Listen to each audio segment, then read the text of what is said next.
ಆಸ್ತಿ ವೀಕ್ಷಕರಿಗೆ ಯೇಸು ಕ್ರಿಸ್ತನ ಮಧುರ ನಾಮದಲ್ಲಿ ವಂದನೆಗಳು. ಪ್ರಿಯರೇ, ಸುವಾರ್ತಿಕ ಈ ಕಾರ್ಯಕ್ರಮಕ್ಕಾಗಿ ನಾವು ನಿಮ್ಮ ಮುಂದೆ ಬಂದಿದ್ದೇವೆ. ಪ್ರಿಯರೇ, ಅನೇಕ ಸಮಯಗಳಿಂದ ಈ ಕಾರ್ಯಕ್ರಮವನ್ನು ನೋಡ್ತಾ ಇದ್ದೇವೆ, ವೀಕ್ಷಿಸ್ತಾ ಇದ್ದೀರಿ. ಅನೇಕ ಸೇವಕರು ತಮ್ಮ ಸೇವೆಯ ಬಗ್ಗೆ, ಹೇಗೆ ಅವರಿಗೆ ಸುವಾರ್ತೆ ಸಿಕ್ಕೋದು, ಹೇಗೆ ಅವರು ಸುವಾರ್ತೆಯ ಸಿಕ್ಕಿದ ನಂತರ ಹೇಗೆ ರಕ್ಷಣೆ ಹೊಂದಿದ ನಂತರ ಹೇಗೆ ಅವರು ಕರ್ತನ ಸೇವೆಯನ್ನು ಸುವಾರ್ತೆಯ ಸೇವೆಯನ್ನು ಮಾಡ್ತಾರೆ ಅಂತ ತಿಳಿದುಕೊಳ್ಳುವಂಥದ್ದೇ ಸುವಾರ್ತಿಕ ಎಂಬ ಕಾರ್ಯಕ್ರಮವಾಗಿದೆ. ಪ್ರಿಯರೇ, ಇವತ್ತು ನಮ್ಮ ಮಧ್ಯದಲ್ಲಿ ಹೊಸದುರ್ಗದಲ್ಲಿ ಸೇವೆ ಮಾಡಿದಂಥ ಪಾಸ್ಟರ್ ಆರ್ ಮೂರ್ತಿ ಎಂಬ ಸೇವಕರು ನಮ್ಮ ಮಧ್ಯದಲ್ಲಿದ್ದಾರೆ. ಅವರನ್ನು ಆಸ್ತಿ ಟಿವಿ ಪರವಾಗಿ ಹಾಗೂ ವೀಕ್ಷಕರ ಪರವಾಗಿ ನಾವು ಅವನನ್ನು ಈ ಕಾರ್ಯಕ್ರಮಕ್ಕೆ ನಾನು ಸ್ವಾಗತಿಸ್ತಾ ಇದ್ದೀನಿ. ಪಾಸ್ಟರ್, ನಿಮಗೆ ಕಾರ್ಯಕ್ರಮಕ್ಕೆ ಸ್ವಾಗತ.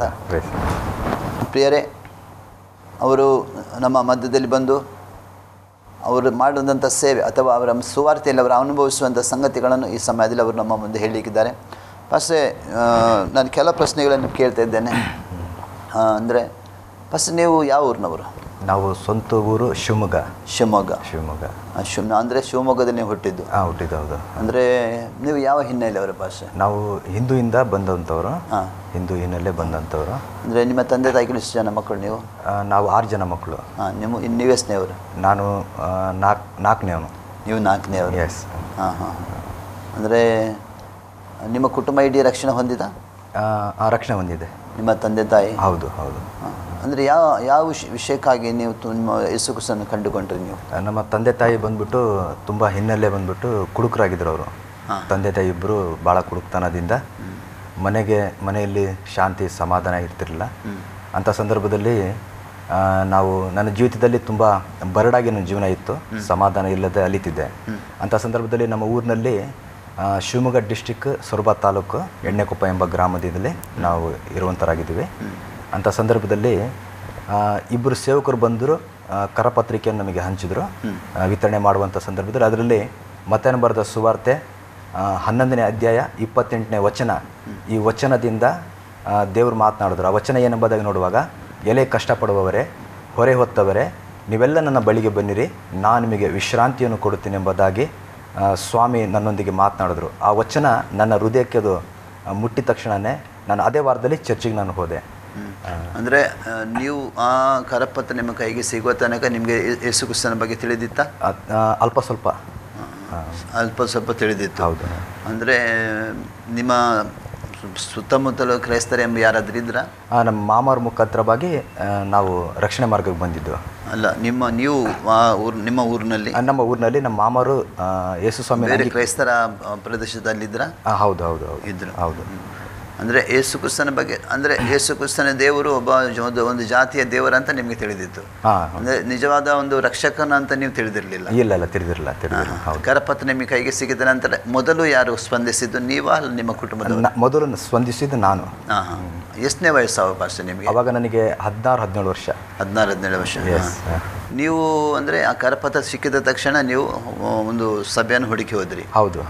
ಸಭೆಯನ್ನು ಹುಡುಕಿ ಹೋಗಿ ನಮಗೆ ಏನಾಯಿತು? ಮತ್ತೆ ಅಲ್ಲಿ ಸಭೆಗೆ ನಾನು ಹೋದಂಥ ಸಂದರ್ಭದಲ್ಲಿ ಅವರೆಲ್ಲರೂ ಹಾಡುಗಳನ್ನು ಹಾಡ್ತಾ ಇದ್ರು ಮತ್ತು ದೇವರನ್ನು ಕೈತಾಳದಿಂದ ದೇವರಿಗೆ ಸ್ತುತಿ ಮಾಡ್ತಿರುವಂಥ ಸಂದರ್ಭದಲ್ಲಿ ನನಗೋಸ್ಕರ ಅವರು ಪ್ರಾರ್ಥನೆ ಮಾಡಿದ್ರು. ನನ್ನ ಬಲಗಾಲು ಬಂದು ನನ್ನ ಹೈ ಜಂಪ್ ಮಾಡುತ್ತಿರುವಂಥ ಸಂದರ್ಭದಲ್ಲಿ ಏನಾಯ್ತು ಅಂತ ಹೇಳಿದ್ರೆ, ಅದು ಬಲಗಾಲು ಮುರಿದೋಗಿತ್ತು. ಬಟ್ ಹಾಸ್ಪಿಟ್ಲಿಗೆ ಹೋಗಬೇಕು, ಆಪ್ರೇಷನ್ ಮಾಡಬೇಕೆಂಬುದಾಗಿ ಡಾಕ್ಟ್ರ್ ಹೇಳಿದರು. ಆವಾಗ ಅಲ್ಲಿ ಹೋದಾಗ ನನಗೋಸ್ಕರ ಅವರು ತುಂಬ ಕಣ್ಣೀರಿಂದ ಪ್ರಾರ್ಥನೆ ಮಾಡಿದಾಗ ನನಗೆ ಸಮಾಧಾನ ಆಗಿ ನಂತರ ನಾನು ಚರ್ಚಿಗೆ ಹಾಗೇನೆ ಹೋಗಲಿಕ್ಕೆ ಕಂಟಿನ್ಯೂ ಮಾಡಿದೆ. ನಾನು ಫಸ್ಟೇ ಇನ್ನೊಂದು ಕೇಳ್ತಾ ಇದ್ದೇನೆ, ನಿಮ್ಮ ವಿದ್ಯಾಭ್ಯಾಸ ಎಲ್ಲ ಆಯಿತು ಫಸ್ಟೇ? ನನ್ನ ವಿದ್ಯಾಭ್ಯಾಸ ಬಂದ್ಬಿಟ್ಟು ಶಿವಮೊಗ್ಗದಲ್ಲಿ ಆಯಿತು.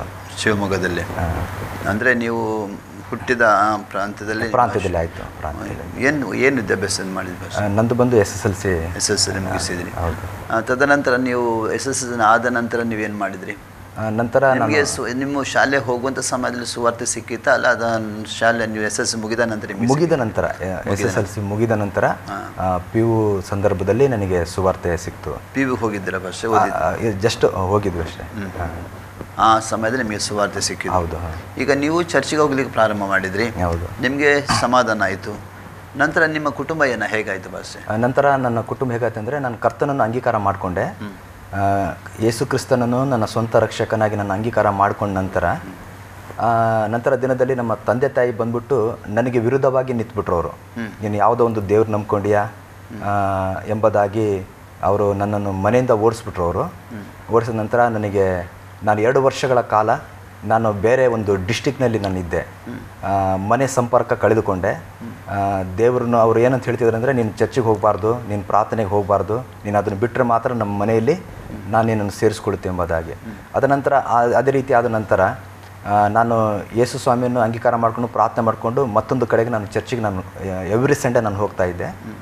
ಆಮೇಲೆ ಒಂದು ದಿನ ಕರ್ತನ ಸೇವೆಗಾಗಿ ನನಗೊಂದು ಕರುವಿಕೆ ಬಂತು, ಅಂದರೆ ಸೇವಕರ ಮುಖಾಂತರವಾಗಿ. ಅದರ ಮುಂಚೆ ಈಗ ನೀವು ಚರ್ಚಿಗೆ ಹೋಗ್ತಿದ್ರಿ, ನಿಮ್ಮ ತಂದೆ ತಾಯಿ ನಿಮ್ಮನ್ನು ಮನೆಯಿಂದ ಹೊರಗೆ ಹಾಕ್ತಿದ್ರು. ಹೌದು. ಈಗ ಅಂದರೆ ನೀವು ಚರ್ಚಿಗೆ ಹೋಗಬಾರ್ದು, ನಿಮ್ಮ ಅಂದರೆ ನೀವು ಶಾಲೆಗೆ ಹೋಗುವಾಗ, ಹೈಸ್ಕೂಲಿಗೆ ಹೋಗುವಾಗ ನಿಮ್ಮ ಹವ್ಯಾಸ ಹೇಗಿತ್ತು? ನಮ್ಮ ಹವ್ಯಾಸ ಏನಂತ ಹೇಳಿದ್ರೆ, ಸ್ವಲ್ಪ ನಾನು ತುಂಟ ಇದ್ದೆ. ಅಲ್ಲಲ್ಲಿ ಹುಡುಗರ ಜೊತೆ ಪೋಲಿ ಹೋಗೋದು, ಸರಿಯಾಗಿ ಸ್ಕೂಲಿಗೆ ನಾನು ಹೋಗ್ತಾ ಇರಲಿಲ್ಲ. ಆ ರೀತಿ ಇತ್ತು. ಆ ಸಂದರ್ಭದಲ್ಲೇ ನಾನು ಈ ಗುಟ್ಕಗಳನ್ನು ಹಾಕೋದು ಮತ್ತು ಈ ಥರ ಚಟಗಳು ನನಗೆ ಇತ್ತು. ಅಂದರೆ ನೀವು ಹೇಳಿದ ಪ್ರಕಾರ ನೀವು ತಂದೆ ತಾಯಿ ನಿಮಗೆ ಕುಡಿತಿದ್ರು, ಆ ಅಭ್ಯಾಸ ನಿಮಗೆ ಬಂದಿತ್ತಾ? ನನಗೆ ಬಂದಿತ್ತು ಅಂತ ಹೇಳಿದ್ರೆ, ತಂದೆ ತಾಯಿ ನನ್ನ ಕಾಲು ಈ ರೀತಿ ಫ್ರ್ಯಾಕ್ಚರ್ ಆದ ಕಾರಣ ನನ್ನ ತಂದೆ ತಾಯಿ ಆಪ್ರೇಷನ್ ಮಾಡಲಿಕ್ಕೂ ಅಷ್ಟು ಹಣ ಇರಲಿಲ್ಲ. ಆ ಸಂದರ್ಭದಲ್ಲಿ ನಮ್ಮ ತಂದೆ ತಾಯಿ ಆ ಒಂದು ಮದ್ಯಪಾನವನ್ನು ಸೇವಿಸಿ ನನಗೆ ಕೊಟ್ಟು ಮಲಗಿಸ್ಬಿಡ್ತಾ ಇದ್ರು. ಅಂದರೆ ನೋವು ಮರೆಸೋದಕ್ಕೋಸ್ಕರ. ಅಂದರೆ ನೀವು ಬೇಕಂತ ಕುಡಿಲಿಲ್ಲ? ಇಲ್ಲ ಇಲ್ಲ ಇಲ್ಲ, ಮನೆಯವ್ರಿಗೆ ಕೊಡ್ತಿದ್ರು. ಹೌದು. ಅದಾದ ನಂತರ ಏನಾಯ್ತು ಬಸ್? ನೀವೀಗ ಮನೆಯಿಂದ ಹೊರಗೆ ಹೋದ್ರಿ, ಮನೆಯಿಂದ ಹೊರಗೆ ಹೋಗಿ ಬೇರೆ ಒಬ್ಬ ಜಿಲ್ಲೆಯಲ್ಲಿ ನೀವಿದ್ರಿ. ಹೌದು. ಅಲ್ಲಿ ಕೂಡ ನೀವು ಚರ್ಚಿಗೆ ಹೋಗ್ತಿದ್ರಿ. ಅಲ್ಲಿ ಇರುವಾಗ ಏನು ಮಾಡ್ತಿದ್ರಿ ನೀವು? ಕೆಲಸಕ್ಕೆ ಹೋಗ್ತಿದ್ರಿ? ಅಲ್ಲಿರೋ ಒಂದು ಕೆಲಸಕ್ಕೆ ಹೋಗ್ತಾ ಇದ್ದೆ ನಾನು. ಏನು ಕೆಲಸ ಮಾಡ್ತಿದ್ರಿ? ಅಲ್ಲಿ ಒಂದು ಎಸ್ಟೇಟ್ನಲ್ಲಿ ನಾನು ಕೆಲಸಕ್ಕೆ ಹೋಗ್ತಾ ಇದ್ದೆ. ಎಸ್ಟೇಟ್ನಲ್ಲಿ ಏನು ಎಸ್ಟೇಟ್? ಅದು ಬಂದ್ಬಿಟ್ಟು coffee estate. Coffee estate. Coffee estate ಅಲ್ಲಿ ನಾನು ಒಂದು ರೈಟರ್ ಆಗಿ ನಾನು ಕೆಲಸ ಮಾಡ್ತಿದ್ದೆ. ಅಂದರೆ 2 ವರ್ಷಗಳ ಕಾಲ ನಿಮ್ಮ ಕುಟುಂಬದಲ್ಲಿ ಯಾವುದೇ ಸಂಪರ್ಕ ಇಲ್ಲ. ಅವರು ಕೂಡ ನಿಮಗೆ ಸಂಪರ್ಕ ಮಾಡಲಿಕ್ಕೆ ನೋಡಲಿಲ್ಲ? ಇಲ್ಲ, ಅವರು. ಈಗ ನೀವು ಮನೆಯಿಂದ ಹೊರಗೆ ಹೋದ ನಂತರ ನಿಮ್ಮನ್ನು ಹುಡುಕಾಡುವುದಕ್ಕೆ ಏನಾದರೂ ಪ್ರಯತ್ನ ಮಾಡಿದ್ರು ಅವರು? ಹೌದು, ಪ್ರಯತ್ನ ಮಾಡಿದ್ದಾರೆ. ಹೌದು. ಆದರೆ ನೀವು ಮನೆಯಲ್ಲಿ ಯಾವುದೇ ನಿಮ್ಮ ಸಂಪರ್ಕ ಇಟ್ಕೊಳ್ಳಿಲ್ಲ? ಮತ್ತು ನಾನು ಏನಂದರೆ ಲೆಟ್ರ್ ಮನೆಗೆ ಬರೀತಿದ್ದೆ, ಬಟ್ ನನ್ನ ವಿಳಾಸ ನಾನು ಎಲ್ಲಿದ್ದೇನೆ ಎಂಬುದಾಗಿ ಅವ್ರಿಗೆ ನಾನು ಬರೀತಿರಲಿಲ್ಲ. ನಂತರ ನೀವು ಎಸ್ಟೇಜ್ನಲ್ಲಿ ಕೆಲಸ ಮಾಡಿದ್ರಿ? ಹೌದು. ನಂತರ ನೀವು ಅಲ್ಲಿ ಹತ್ತಿರದಲ್ಲಿ ನಿಮಗೆ ಚರ್ಚ್ಗೆ ಹೋಗ್ಲಿಕ್ಕಿತ್ತ? ಇತ್ತು. ಹೌದು. ಹೌದು. ಅಲ್ಲಿ ಚರ್ಚಿಗೆ ಹೋಗ್ಲಿಕ್ಕೆ ಪ್ರಾರಂಭ ಮಾಡಿದ್ರಿ? ಹೌದು. ಮತ್ತು ಅಲ್ಲಿ ಹೇಗೆ ನಿಮಗೆ ಸುವಾರ್ತೆ, ನೀವು ಈಗ ಕರಪತ್ರದ ಮೂಲಕ ನಿಮಗೆ ಸುವಾರ್ತೆ ಸಿಕ್ಕಿದ್ದು, ಚರ್ಚಿಗೆ ಹೋಗಿ ಪ್ರಾರಂಭ ಮಾಡಿದ್ರಿ, ಯೇಸು ಸ್ವಾಮಿನ ಸ್ವಂತ ರಕ್ಷಕ ಅಂಗೀಕಾರ ಮಾಡಿದ್ರಿ. ದೀಕ್ಷಾ ಸ್ನಾನ ಎಲ್ಲಿ ಹೊಂದಿಕೊಂಡ್ರಿ ಪಾಸ್ಟೇ? ದೀಕ್ಷಾ ಸ್ನಾನ ಬಂದ್ಬಿಟ್ಟು 1998ರಲ್ಲಿ ನಾನು ದಾವಣಗೆರೆ ಪಟ್ಟಣದಲ್ಲಿ, ದಾವಣಗೆರೆ ಜಿಲ್ಲೆಯಲ್ಲಿ ನಾನು ದೀಕ್ಷಾ ಸ್ನಾನ ತೆಗೆದುಕೊಂಡೆ. ನಿಮಗೆ ಸುವಾರ್ತೆ ಯಾವಾಗ ಸಿಕ್ಕಿದ್ದು? ಯಾವ ವರ್ಷದಲ್ಲಿ? ಅದೇ ವರ್ಷದಲ್ಲಿ ನನಗೆ ಸಿಕ್ಕಿದ್ದು. 98ರಲ್ಲಿ. 98ನೇ ಇಸ್ವಿಯಲ್ಲಿ ನಿಮಗೆ ಸುವಾರ್ತೆ ಸಿಕ್ಕಿ ನೀವು ಸ್ವಾಮಿ ರಕ್ಷಕನ ಅಂಗೀಕಾರ ಮಾಡಿ, ಹೌದು, ನಂತರ ನೀವು ದೀಕ್ಷಾ ಸ್ನಾನ ಕೊಟ್ಟು 98ರಲ್ಲಿ ಪಡೆದುಕೊಂಡು ನಂತರ ಏನು ಮಾಡಿದ್ರಿ ಬಾಸ್? ನಂತರ ದೀಕ್ಷಾ ಸ್ನಾನ ಆದ ನಂತರ ಹೀಗೆ ಸೇವಕರ ಜೊತೆಗೆ ನಾನು ಅವ್ರ ಜೊತೆ ಸೇವೆ ಹೋಗೋದು. ಅಂದರೆ ಕೆಲಸಕ್ಕೆ ಹೋಗ್ತಿದ್ರಿ, ಈ ಕಡೆ ಒಂದು ಕಡೆ ಕೆಲಸ, ಇನ್ನೊಂದು ಕಡೆ ಸೇವಕರ ಜೊತೆ ಸೇವೆ ಕೂಡ ಹೋಗ್ತಿದ್ರಿ, ಹಾಗೇನಾ? ಅದಾದ ದೀಕ್ಷಾ ಸ್ನಾನ ತೆಗೆದುಕೊಂಡ ನಂತರ ಸೇವಕರ ಜೊತೆಗೆ ನಾನು ಭಾಳ ಹೊತ್ತಿರ್ತಿದ್ದೆ, ಭಾಳ ಸಮಯಗಳ ಕಾಲ ಕಲಿತಿದ್ದೆ, ಫಾಸ್ಟಿಂಗ್ ಇರ್ತಿದ್ದೆ, ಉಪವಾಸ ಇದ್ದು, ಮತ್ತು ಅವರ ಸೇವೆಗೆ ನಾನು ಒಂದು ಜೊತೆಗೆ ಹೋಗ್ತಾ ಇದ್ದೆ. ನನ್ನ ಸೇವೆಗೆ ನೀವು ಉಳ್ಕೊಳ್ಳಿಕ್ಕೆ ಮನೇಲಿ ಇರ್ತಿದ್ದೆ, ಮತ್ತು ಅವರು ನಮ್ಮ ಆತ್ಮಿಕ ತಂದೆ ಸುರೇಶ್ ಫಾಸ್ಟ್ ಅಂತೇಳಿ ಅವ್ರ ಜೊತೆಗೆ ನಾನು ಇರ್ತಿದ್ದೆ, ಅವ್ರ ಮನೆಯಲ್ಲಿ. ಅವರ ಮನೆಯಲ್ಲಿ ಇರ್ತಿದ್ದೆ. ಹೌದು. ಅಂದರೆ ನೀವು ಕೆಲಸಕ್ಕೆ ಹೋಗ್ತಿದ್ರ ಆ ಟೈಮ್ನಲ್ಲಿ? ಇಲ್ಲ, ಹೋಗ್ತಿರಲಿಲ್ಲ. ಕೆಲಸ ಬಿಟ್ಟುಬಿಟ್ರಿ? ಹೌದು. ಹೌದು. ಅಲ್ಲ, ನಂತರ ಕೆಲಸ ಮಾಡಿದ್ದೀನಿ? ಕೆಲಸ ಬಿಟ್ಬಿಟ್ಟೆ ನಾನು. ಎಸ್ಟೇಟ್ನಲ್ಲಿ ಕೆಲಸ ಬಿಟ್ಬಿಟ್ಟು ನಂತರ ಪಾಸ್ಟರ್ ಜೊತೆಯಲ್ಲಿ ಸೇವೆಗೆ ಹೋಗ್ತಿದ್ರಿ? ಹೌದು. ಹೌದು. ಮತ್ತೇನಾಯ್ತು ಪಾಸ್ಟರ್? ಆ ನಂತರ ನನಗೆ ಒಂದು ಸೇವೆಗೆ ನಾನು ಪ್ರಾರ್ಥನೆ ಮಾಡುವಾಗ ನನಗೊಂದು ದರ್ಶನ ಆಯಿತು. ಕರ್ತನ ನನಗೊಂದು ದರ್ಶನ ಕೊಟ್ಟು ನನ್ನ ಸೇವೆಗಾಗಿ ನಿನ್ನ ಕರಿತೀನಿ ಎಂಬುದಾಗಿ ಹೇಳಿದಾಗ ಮತ್ತು ನನ್ನನ್ನು ನಾನು ಸೇವೆಗೆ ಒಪ್ಪಿಸಿಕೊಟ್ಟೆ. ನಾನು ಈಗ ನಿಮಗೆ ದರ್ಶನದಲ್ಲಿ ದೇವರು ಮಾತಾಡಿದ? ಹೌದು. ಹೌದು. ಏನು ದರ್ಶನ ಆಯ್ತು ಬಾಸ್? ಹೇಗೆ ದರ್ಶನ ಅಂತ ಹೇಳಿದ್ರೆ, ನಾನು ಈ ರೀತಿ ಪ್ರಾರ್ಥನೆ ಮಾಡಬೇಕಾದ್ರೆ ನನಗೆ ದೇವರು ಸೇವೆಯ ಆಸಕ್ತಿ ನನಗೆ ಒಳಗೆ ಹೆಚ್ಚಾಗಿ ಹುಟ್ಟಿತು. ಸೇವೆ ಮಾಡಬೇಕನ್ನೋದು ಒಂದು ದಾಹ ಇತ್ತು. ಹಾಗಾಗಿ ಜೀವಮಾನ ಇರುವವರೆಗೂ, ಜೀವಂತ ಕಾಲವೆಲ್ಲ ಕರ್ತನ ಸೇವೆ ನಾನು ಮಾಡಬೇಕನ್ನೋದು ಒಂದು ಕುತೂಹಲ ನನ್ನೊಳಗೆ ಬಂತು. ಫಸ್ಟೇ ಈಗ ನೀವು ಒಂದು ಮತದಿಂದ ಬಂದಿದ್ರು. ಹೌದು. ಆ ಮತದಲ್ಲಿ ದೇವರನ್ನ ಪೂಜೆ ಮಾಡ್ತಿರ್ಲಿಲ್ವಾ? ದೇವರನ್ನ ಆರಾಧನೆ ಮಾಡ್ತಿರ್ಲಿಲ್ವಾ? ಹೌದು. ಮತ್ತು ನಾನೇನಂತ ಹೇಳಿದ್ರೆ, ಮನೆಯಲ್ಲಿ ನಮ್ಮ ತಾಯಿ ಬಂದ್ಬಿಟ್ಟು ಹಳ್ಳಿಯಿಂದ ಅನೇಕ ಜನರು ನಮ್ಮ ತಾಯಿ ಬಳಿಗೆ ಬರ್ತಾಯಿದ್ರು. ಅವರು ಒಂದು ಕಣಿಯನ್ನು ಅವ್ರು ಹೇಳ್ತಾ ಇದ್ರು, ನಮ್ಮ ತಾಯಿ. ಅದ್ರ ಜೊತೆಗೆ ನಾನು ಮನೆಯಲ್ಲಿ ಪೂಜಾರಿ, ನಾನು ಮನೆಯಲ್ಲಿ ಪೂಜಾರಿ. ಹೌದು, ದೇವತೆಗಳಿಗೆ ನಾನು ಪೂಜೆ ಮಾಡ್ತಾ ಇದ್ದೆ. ತುಂಬ ಜನ ನನ್ನ ಹತ್ರ ಪೂಜೆ ಮಾಡಿಸ್ಕೊಳ್ಳೋಕ್ಕೆ ತುಂಬ ಜನ ಬರೋರು. ಬಟ್ ಎಷ್ಟು ಪೂಜೆ ಮಾಡಿದ್ರು, ಎಷ್ಟು ಪುನಸ್ಕಾರಗಳನ್ನು ಮಾಡಿದ್ರು ಸಹ ನಮ್ಮ ಮನೆಯಲ್ಲಿ ಪ್ರತಿದಿನ ಗಲಾಟೆ ಇರ್ತಿತ್ತು. ಪ್ರತಿದಿನ ಗಲಾಟೆ, ತಂದೆ ತಾಯಿ ಗಲಾಟೆ, ಅಥವಾ ಅವ್ರ ಕುಡುಕ್ತನದಿಂದ ನಮ್ಮ ಫ್ರೆಂಡ್ಶಿಪ್ ಮನೆ ಒಳಗೆ ಬರೋಕ್ಕಾಗ್ತಿರಲಿಲ್ಲ. ನನಗೆ ಜೀವಿತದಲ್ಲಿ ತುಂಬ ನೊಂದು ಹೋಗಿದೆ. ನನ್ನ ಜೀವಿತದಲ್ಲಿ ತುಂಬ ನೊಂದು, ಜೀವನನೇ ಬೇಡ, ಆತ್ಮಹತ್ಯೆ ಮಾಡ್ಕೊಳ್ಬೇಕೆಂಬುದಾಗಿ ನಾನು ನಿರ್ಧಾರ ಮಾಡಿ. ಪ್ರಯತ್ನ ಏನು ಮಾಡಿದ್ದೀರಾ? ಹೌದು, ಪ್ರಯತ್ನ ಮಾಡಿದೆ. ನಾನು ಆತ್ಮಹತ್ಯೆ ಮಾಡ್ಕೊಳ್ಬೇಕಂತ ಪ್ರಯತ್ನ ಮಾಡಿದೆ. ನಮ್ಮ ತಾಯಿ ಗದ್ದೆಗೆ ಹೋದ ನಂತರ ನಾನು ಫ್ಯಾನಿಗೆ ಒಂದು ಮನೆ ಚಾವಣಿಯಲ್ಲಿ ನಾನು ಹಗ್ಗವನ್ನು ಹಾಕ್ಕೊಂಡು, ನನಗೆ ತುಂಬ ಈ ಕಾಲು ಬಾಧೆ ಇರುವುದರಿಂದ ನಾನು ಇರಬಾರ್ದು, ನನ್ನ ಜೀವನ ಇಷ್ಟೇ ಎಂಬುದಾಗಿ ತೀರ್ಮಾನ ಮಾಡಿದೆ. ಅಂಥ ಸಂದರ್ಭದಲ್ಲಿ ನಮ್ಮ ತಾಯಿ ಹೊಲಕ್ಕೆ ಹೋದರೂ ಅವ್ರು ವಾಪಸ್ ಬಂದು ಬಾಗಿಲನ್ನು ಮುರಿಸಿ, ಬಾಗಿಲನ್ನು ಹೊಡೆದು ಒಳಗೆ ಬಂದು ನನಗೆ ಅವತ್ತು ಒಂದು ಮರಣದ ಕುಣಿಕೆಯಿಂದ ನನಗೆ ದೇವರು ಅವ್ರ ಮುಖಾಂತರ ತಪ್ಪಿಸಿದ್ರು. ನನಗೆ ನೀವು ಹಾಕಿಕೊಂಡಿದ್ರೆ ನೀವು ನಾನು ರೆಡಿ ಆಗಿದ್ದೆ, ಆಲ್ರೆಡಿ ಆಗಿದ್ದೆ. ಅಂದರೆ ನೀವು ಒಂದು ಧರ್ಮದಲ್ಲಿ ಇದ್ದು ಕೂಡ ಅಲ್ಲಿ ಕೂಡ ಪೂಜೆ ಪುರಸ್ಕಾರಗಳನ್ನು ಮಾಡ್ತಿದ್ರಿ? ಮಾಡ್ತಿದ್ದೆ. ಹೌದು. ಅದರಲ್ಲಿ ತೃಪ್ತಿ ಇತ್ತಾ ನಿಮಗೆ? ಅದರಲ್ಲಿ ಇಲ್ಲ, ಸಮಾಧಾನ ಇರ್ತಿಲ್ಲ. ನಾವು ಬೇರೆಯವರಿಗೆ ಪೂಜೆ ಮಾಡ್ತಿದ್ವಿ, ಆದರೆ ನನ್ನ ಒಳಗೆ ಅದು ಸಮಾಧಾನ ಅನ್ನೋದು ನಾನು ಕಾಣಲಿಲ್ಲ. ತಾಯಿ ಕಣಿ ಹೇಳ್ತಿದ್ರಲ್ಲ? ಹೌದು. ಜನರು ನಿಮ್ಮ ಮನೆಗೆ ಬರ್ತಿದ್ರು? ಹೌದು, ಎಸ್. ಅಂದರೆ ಅವರ ಕಷ್ಟ ದುಃಖಗಳು ನಿಮ್ಮ ಮನೆಯಲ್ಲಿ ನಿಮ್ಮ ತಾಯಿ ಹತ್ರ ಹೇಳಿ ಕಣಿ ಹೇಳಿಸ್ತಿದ್ರು? ಹೌದು. ಅಂದರೆ ಅವರು ಸಮಾಧಾನ ಹೊಂದಿಕೊಂಡು ಹೋಗ್ತಿದ್ರು? ಹೌದು. ಅದು ನಿಮ್ಮ ಕುಟುಂಬದಲ್ಲಿ ನಿಮಗೆ ಸಮಾಧಾನ ಇಲ್ಲ? ಹೌದು. ಮತ್ತೆ ನೀವು ಈಗ ರಕ್ಷಣೆ ಹೊಂದಿದ ನಂತರ ಪಾಶ್ಚಾತ್ಯಲ್ಲಿ ಸೇವೆಗೆ ದೇವರು ನಿಮಗೆ ದರ್ಶನ ಕೊಟ್ಟ. ಹೌದು. ದರ್ಶನದಲ್ಲಿ ಏನು ಮಾತಾಡಿದ್ರು? ದರ್ಶನದಲ್ಲಿ ಅದೇ ನನ್ನ ಸೇವೆ ಮಾಡೆಂಬುದಾಗಿ ಒಂದು ವಾಣಿ ನನಗೆ ಉಂಟಾಯಿತು.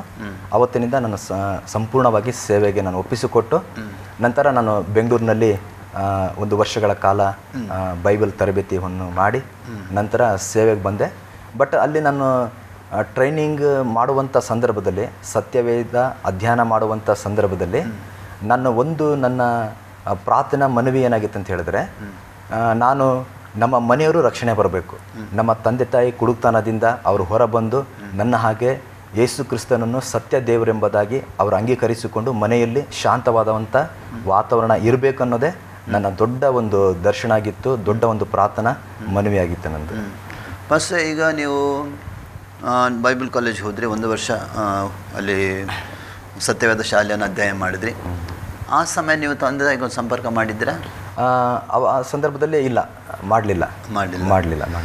ಸತ್ಯವೇದ ಶಾಲೆ ಮುಗಿಸಿ ನಿಮ್ಮ ಸೇವಕರ ಜೊತೆಯಲ್ಲಿ ನೀವು ತಿರುಗಿ ಅದೇ ಸಭೆಗೆ ಬಂದಿರಾ? ಹೌದು, ಅದೇ ಸಭೆಗೆ ನಾನು ಬಂದೆ. ಬಂದಂಥ ಸಂದರ್ಭದಲ್ಲಿ ಏನಂತಂದರೆ, ಮನೆಗೆ ಸರಿ ಹೋದೆ, ಹೋದೆ, ತುಂಬ ಹೆದರಿಕೆಯಿಂದ. ನಮ್ಮ ಮಾಮರು ಕರ್ಕೊಂಡು ಹೋದರು. ಅವರು ಕರ್ತನನ್ನು ನಂಬಿ 40 ವರ್ಷ ಆಗಿತ್ತು.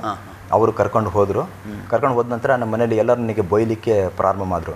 ಮತ್ತು ಅಂಥ ಸಂದರ್ಭದಲ್ಲಿ ನಮ್ಮ ಅಣ್ಣ ನನಗೆ ಕಡಿದು ಬಿಡಬೇಕೆಂಬುದಾಗಿ ಅವರು ಮಚ್ಚು ತಗೊಂಡು ನನಗೆ ಬಂದಂಥ ಸಂದರ್ಭದಲ್ಲಿ ನಾನು ಸುಮಾರು ರಾತ್ರಿ ಹಗಲು ಅರಣ್ಯದಲ್ಲಿ ನಾನು ವಾಸವಾಗಿದ್ದೆ. ನಾನು ಪ್ರಾಣದ ಭಯದಿಂದ ತಿರುಗಿ ನೀವು ಮನೆಗೆ ಹೋದ್ರಿ? ಹೌದು, ಅವರ ಜೊತೆಯಲ್ಲಿ ವಾಸ ಮಾಡ್ಲಿಕ್ಕಾಗಿ? ಹೌದು. ಆದರೆ ಅಣ್ಣ ನಿಮ್ಮನ್ನು ಇವನಿಗೆ ಕೊಲೆ ಮಾಡಬೇಕು, ಇವನು ಬೇರೆ ಮತಕ್ಕೆ ಇವನು ಇದಾಗಿದ್ದಾನೆ ಅನ್ನತಕ್ಕಂಥ ಭಾವನೆಯಿಂದ ನನಗೆ ಆ ರೀತಿ ಅವರು ಮಾಡ್ತಾಯಿದ್ರು. ಆನಂತರ ಒಂದು ದಿನ ನಾನು ಮನೆಗೆ ಬಂದಂಥ ಸಂದರ್ಭದಲ್ಲಿ ತಾಯಿ ನನ್ನನ್ನು ಪ್ರೀತಿಯಿಂದ ಕಂಡಂಥ ಸಂದರ್ಭದಲ್ಲಿ ರಾತ್ರಿ ನಾನು ಮಲ್ಕೊಂಡಾಗ ನಾನು ಮನೆಯೊಳಗೆ ಹಾಲಿನಲ್ಲಿ ನಾನು ಮಲ್ಕೊಂಡಾಗ ರಾತ್ರಿ ನನಗೆ ದರ್ಶನದ ಮುಖಾಂತರವಾಗಿ ನಮ್ಮ ಮನೆಯಲ್ಲಿ ಮನೆ ಕಟ್ಟೋಕ್ಕಿಂತ ಮೊದಲೇ ಪಾಯ ತೋಡುವಂಥ ಸಂದರ್ಭದಲ್ಲಿ ಯಾರೋ ಮಾಟ ಮಂತ್ರ ಮಾಡಿ ಒಂದು ಮಡಿಕೆಯಲ್ಲಿ ಹಾಕಿದಾಗ ನಾನು ಅಲ್ಲಿ ಮಲ್ಕೊಂಡಂಥ ಸ್ಥಳದಲ್ಲಿ ದೇವರು ನನಗೆ ರಾತ್ರಿ ವೇಳೆಯಲ್ಲಿ ನನಗೆ ಅದು ಆ ದರ್ಶನದ ಮುಖಾಂತರ ನನಗೆ ಹಾಗೇನೆ ಕಣ್ಣು ಮುಂದೆ ಬರುವಂಥ ಒಂದು ಸೀನ್ ಆಗಿತ್ತು ಅದು. ಸರಿ, ನಾನು ಬೆಳಗ್ಗೆ ಎದ್ದು ನಾನು ನಮ್ಮ ಅಣ್ಣಗೆ ಹೇಳಿದೆ, ಅಣ್ಣ ಹೀಗಿದೆ. ನಮ್ಮ ಅಣ್ಣ ದೊಡ್ಡವ್ರ ಮನೆಯಲ್ಲಿ, ಅವ್ರಿಗೆ ನಾನು ಹೇಳಿದೆ, ಹೀಗಿದೆ, ಹಾಗಾಗಿ ನಮ್ಮ ಮನೆಗೆ ಒಂದು ಸಮಾಧಾನ ಶಾಂತಿ ಎಂಬುದಾಗಿ ಇಲ್ಲ, ನೀವು ನೋಡಿಬೇಕಂತ ಹೇಳಿದಾಗ ಅವರು, ನೀನು ಹುಚ್ಚಾಗ್ಬಿಟ್ಟಿದೆಯಾ, ನೀನು ಯಾವುದೋ ದೇವ್ರನ್ನ ನಂಬ್ಕೊಂಡು ನಮ್ಮನ್ನು ಹುಚ್ಚ ಮಾಡೋಕ್ಕೆ ಬಂದೆ ನೀನು ಅಂಥೇಳಿ ನನಗೆ ಅವ್ರು ಬೈದು 2 ದಿನ ಆದ ನಂತರ ಮತ್ತೆ ಏನೋ ಹೇಳ್ತಿದ್ದಾನಲ್ಲ ಅಂಥೇಳಿ ಹೇಳಿದ್ರು. ಅದಕ್ಕೆ ನಾನು ನಮ್ಮ ಅಣ್ಣಗೆ ಹೇಳಿದೆ, ಒಂದು ವೇಳೆ ಅದು ಇಲ್ಲ ಅಂತ ಹೇಳಿದ್ರೆ ನಾನು ಅವತ್ತೇ ಯೇಸು ಸ್ವಾಮಿನ ಬಿಟ್ಬಿಡ್ತೀನಿ ಎಂಬುದಾಗಿ ನಾನು ಹೇಳಿದೆ. ನಾನು ಈ ಮಾತು ಹೇಳಿದಾಗ ಅವ್ರಿಗೆ ಒಂಥರ ಆಶ್ಚರ್ಯ ಆಯಿತು, ಹೀಗಾದರೂ ಮಾಡಿ ಅವನನ್ನು ಬಿಡಿಸೋಣ ಅನ್ನತಕ್ಕಂಥ ಭಾವನೆ ಅವರೊಳಗೆ ಹುಟ್ಟಿತು. ಆಮೇಲೆ ಸರಿ ಬಂದು 2-3 ಜನ ಸೇರಿಕೊಂಡು ಅದನ್ನು ಅಗದು ನೋಡಿದಾಗ ನಾನು ಏನು ಹೇಳಿದ್ನೋ, ನನಗೆ ದೇವ್ರು ಏನು ತೋರಿಸಿದ್ರು ಅದೇ ಅದರೊಳಗಿತ್ತು. ಆವತ್ತೇ ನಮ್ಮ ಅಣ್ಣ ಯೇಸುವನ್ನು ನಂಬಲಿಕ್ಕೆ ಅವರು ಪ್ರಾರಂಭ ಮಾಡಿದ್ರು.